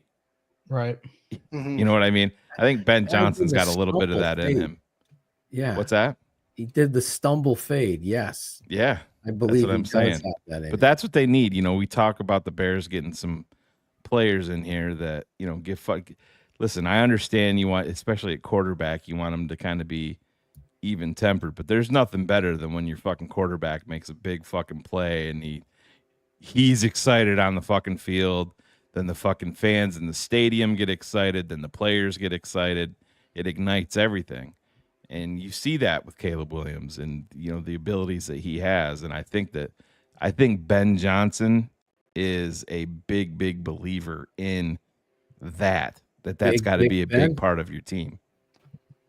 Yeah, it's you know, it's in that first game we'll find out because it's Brian Flores, you know, and so it's who's going to be the one to try to get aggressive against two defensive coordinators going at, you know, young offenses, games are going to be fun. Young quarterbacks. You know, it's going to be. But that's the thing, man. You know, listen, and I'm not taking anything away from Brian Flores, but I also remember Coach O talking about it, Phil, years ago.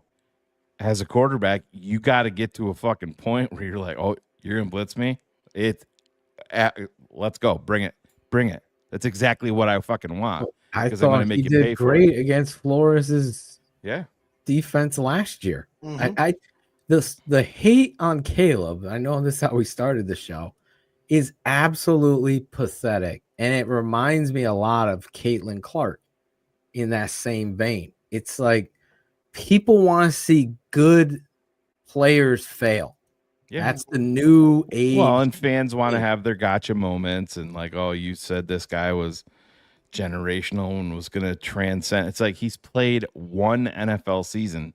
Listen, in the worst. Did I think going into the season that he was in a good situation, you know, with the surrounding talent? Did I think that the coaching staff was going to be as abysmal as they showed? No, I didn't believe they were going to sink to the depths that they sank to. But Greg, you and I have talked about it. I mean, even the people that are, you know, criticizing Caleb and you know, got to put in more work and put in more work off the field and all of this shit. And I'm not saying that there's not some semblance of truth to it. But what I always refer to is if you are not fucking prepared, if you do not know what you're doing and you're not putting in any fucking work, there is no fucking way in hell you're passing for 3,500 yards, throwing for 20 touchdowns and 6 picks. Amen. You could turn those fucking numbers around, and it would be 6 touchdowns and 20 picks. If you're not doing anything. Right. It's the fucking NFL. You're going to get hung up. NFL, bro. And I'm not saying that Caleb isn't at fault with a lot of shit that he needs to get better on. I get that. I think that that's commonplace for most rookie quarterbacks. But I think what Greg and Phil has said is 100% true. People want the kid to fail because he was put up on such a fucking pedestal, you know, at USC, and he's been the chosen number 1 overall pick for 2 or 3 years. You know, Caitlin Clark, same type of deal. And people want to tear that person down. But I will also turn around the people that say that he's not putting in any work and all of this shit. If that's true, and he did what he did, you better fucking look out then if he does put in the fucking work. Right. Because if he did that without working, 3,500, 20 and 6, you better Well, it's not just about not working, but like getting a true understanding of what you're doing. Yeah. And obviously the coaching staff failed him in that regard. And so now you see Ben Johnson coming in, you get JT Barrett, you get Declan Doyle, who comes from Sean Payton. And, you know, that's an interesting point. And we were talking with Eric Kramer on the show today on CHGO Bears. And obviously he has a lot of insights being close to Detroit. He was on the sideline for a lot of Detroit games this year. He's very encouraged about what's going to happen this year coming forward for Caleb Williams in this offense with Ben Johnson. But we had him on a show a year ago, going back to my point about Declan Doyle. And a year ago, Eric Kramer was saying, like, was very high on Bo Nix, and he got ripped apart on live on our show by our chat for having that opinion. Well, Bo Nix goes on to, get drafted by Denver and play under Sean Payton, throw for 29 touchdowns, which is the most touchdowns in Bears franchise history, is 29, set by Eric Kramer. By Eric Kramer, yeah. Right. And so it's one of those things where it's like, well, we do this as fans all the time, but if Bo Nix was on the Bears, that would not have happened. No. With this offensive line and with Shane Waldron. And so that's the point. That's about being a product of your environment. And so hopefully it goes back to what I said, Greg. Being the product of your environment under Ben Johnson.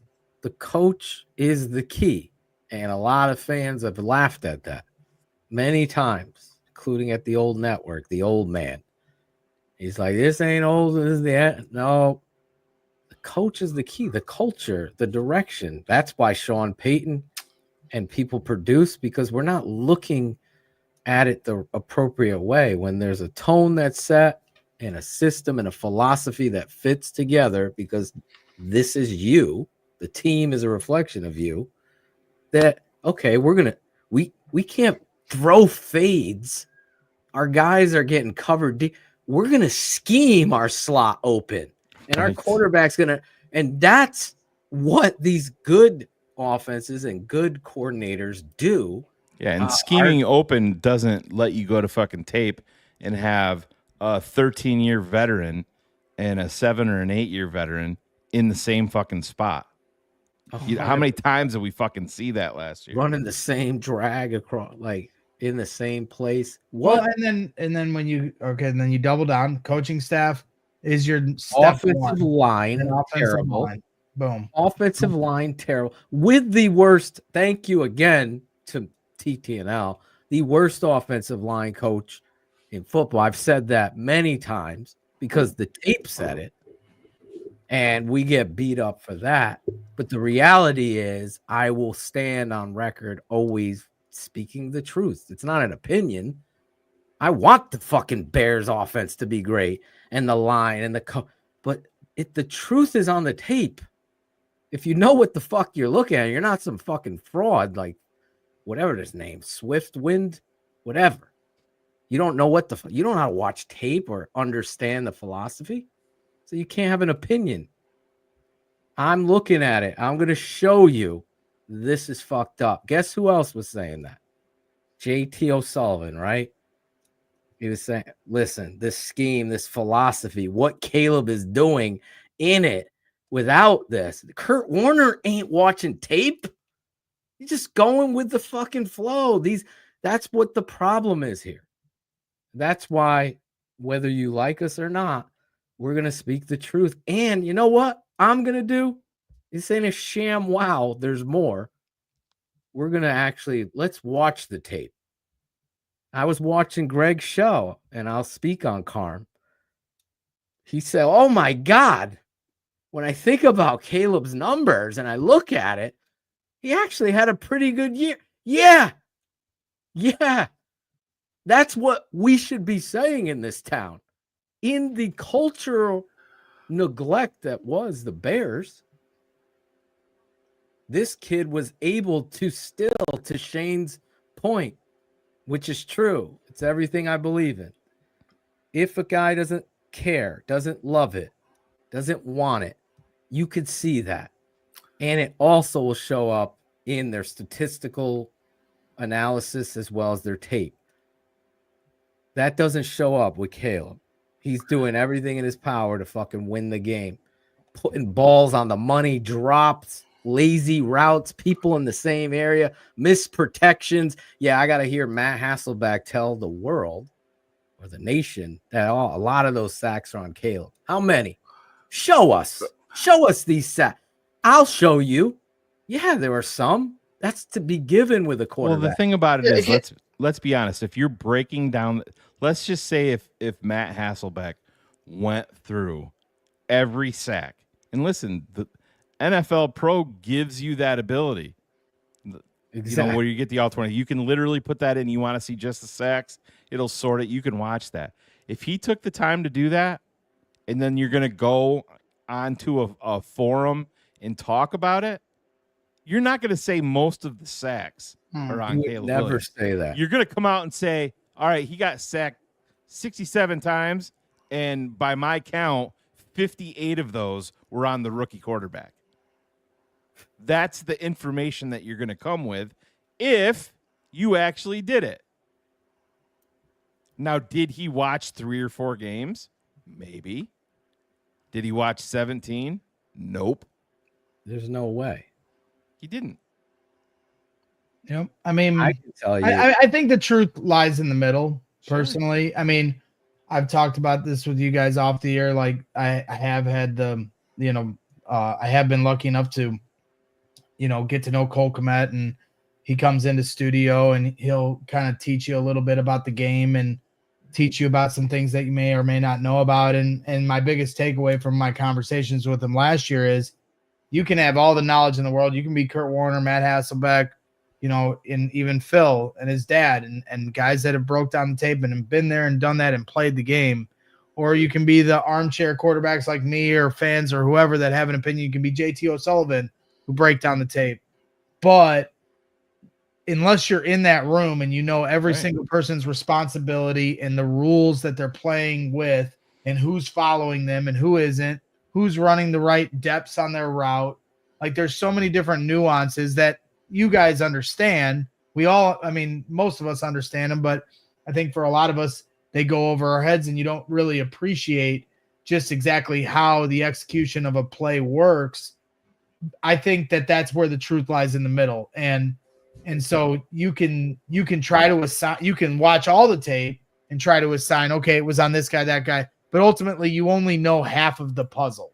You don't know the full picture. And so we're all kind of left to guess for half of that. I don't agree with that. But the pieces, just real quick, Phil, the pieces to that puzzle that you're talking about, Craig, is I think where Phil is I've known Phil long enough. I think I probably know where he's going with this, is when you're watching the tape and you see basic fundamental rules that aren't exhibited from your offensive line, just fundamental fucking rules that aren't exhibited, that is not on the fucking players. That's not on the quarterback. And this is on a guy that you're saying is one of the very best in the NFL. Simo. Listen to Darnell Wright talk about the guy, when he first got here. Listen to Flus and Ryan Poles talk about the guy. That shit all comes back. A guy is teaching you every single day. And on tape, you're lacking the basic fundamental rules of being an offensive lineman. That makes sense 100%. to a first-year offensive lineman or a Hall of Famer like Olin Kreutz. Right. The problem I have with talking to players that are playing is they don't ever take the stand. I shouldn't say all of them, but they're going to play the middle like you are. The reality is it's very easy to see what Shane is saying. So therefore, there is no accountability then to the fundamental or the knowledge of what is transpiring. But the lack of accountability, Phil, to your point with the fundamentals, that lack of accountability spills over onto the practice field, into the locker room, and everywhere from. And that shit that's my all point. played out. All played out. That's what I'm excited Again, for. Phil won and TTNL won despite your middle, Greg, that you play. We were right again. They weren't good coaches. It wasn't coaching.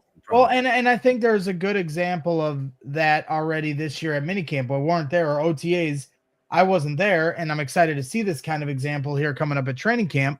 But Courtney Cronin asked the question after one of the practices here over the summer, where Caleb Williams completes a nice pass, but then Ben Johnson came up to him and was giving him some hard direction.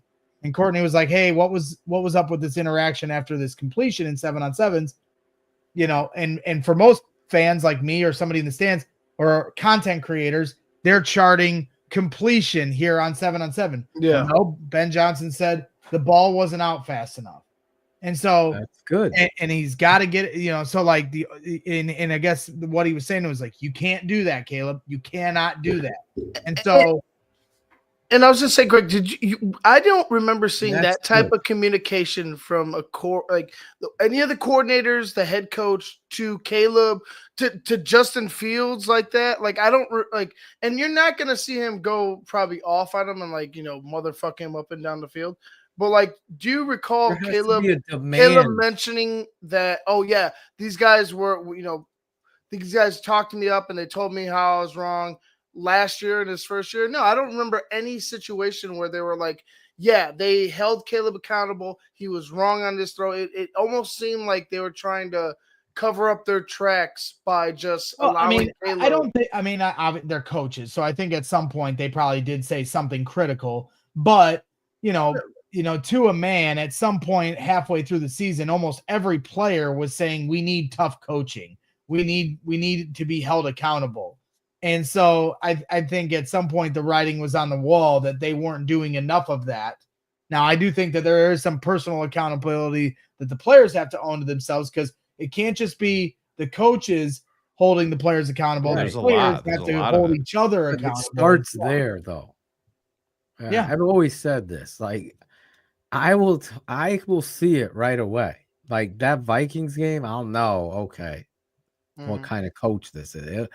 It's very easy for me to see accountability starts with the coach, and then you have your real captains that hold down the level of expectation of the culture. And that's how you build. So how this franchise has formulated and performed and been coached the last 8 years, 10 years, has been a pathetic showcase of head coaching philosophy and accountability. And that goes down to the offensive line coach and the defense. Why did the Bears win and Nagy won Coach of the Year? It was because of the defensive coordinator and the 39 takeaways they got, or 36, and the short fields. That and matchups. Those things helped them. The defense won that, Vic Fangio. And then I saw the offense. I'm like, they don't understand what Shane was talking about, fundamentals. And it will crush you. And if you watch real coaches, they're doing what Ben Johnson's. Yo, we're not celebrating that. Your ball has to be in front of. Let's get it right. Why are you criticizing him? That's the sadness about this. There was something, Greg, one time a coach was yelling at a player and everyone in Chicago. Oh my God. I think it was at Justin Fields or something. And there was this big uproar, like, oh, like we can't coach hard now, even though these players are begging for it. That's where Ben Johnson has to come in and change what the loser mentality, like one cold boy. He has that loser's mentality. That's why Ivan just booted him. When you as a culture, as a franchise, you got to find that head coach that has that winning mentality, that everything has to be done right. There's no rep. Yeah, it was a completion, but we got to work on. You don't have to yell at everybody. You just got to hold it accountable. You got to put that ball a second sooner to get him so he's not getting ripped in the kneecap. You got to give him an opportunity to snap his head and turn and run up the field. That's why you come in, like JP saying, no block, no rock. And you hold that shit to a standard. And if it isn't happening, then whoever the backup receiver, Zacharias, he goes and starts the fucking next week. And you set a tone. I don't get the Bears can't. It'll be week 6 before Phil gets Olamide. Did we just sign a completely new player? How do you say Olamide? Zacchaeus. How did I Zucchini. say Olamide Zucchini. Olamide. You mentioned the one food that Greg's cat don't eat. Vegetable.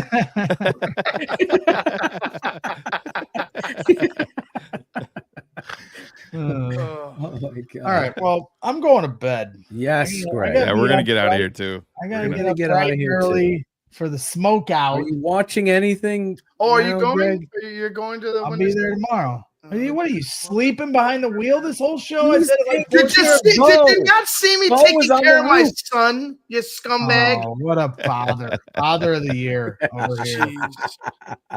Get him out of here already. Going to smoke. Are you watching anything right now?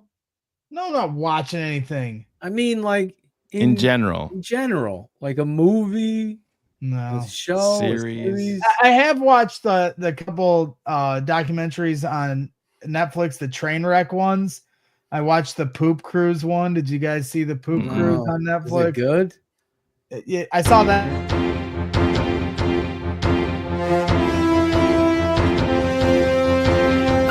Fuck you, bullets. That wasn't even me, but it was good. That was Ivan. I'm like, let him finish. Yes, watch the poop cruise one. That one's good. The Travis Scott concert one's a little more. Will keep you up at night. Some sad Really? stuff there. Yeah. The more I open my mouth, the more I realize just how dumb I am. Are you on the poop cruise, Greg? Yeah, no poop cruise for me. I would never get on a cruise ship. I don't know if I would ever do a cruise. I would never. It sounds like You shit in your hat and get the hell off the field.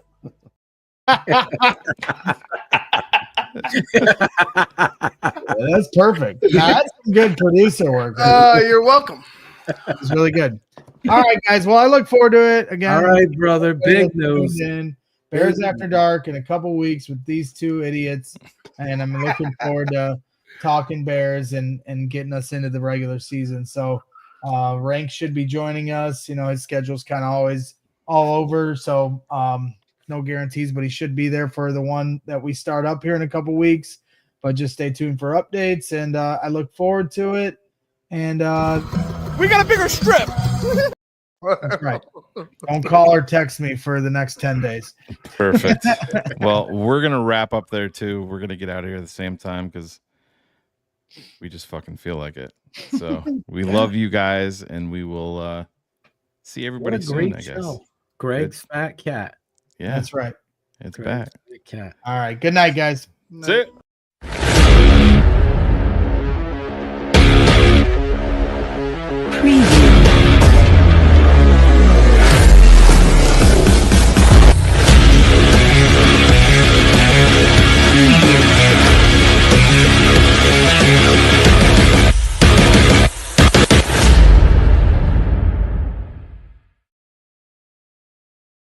Oh my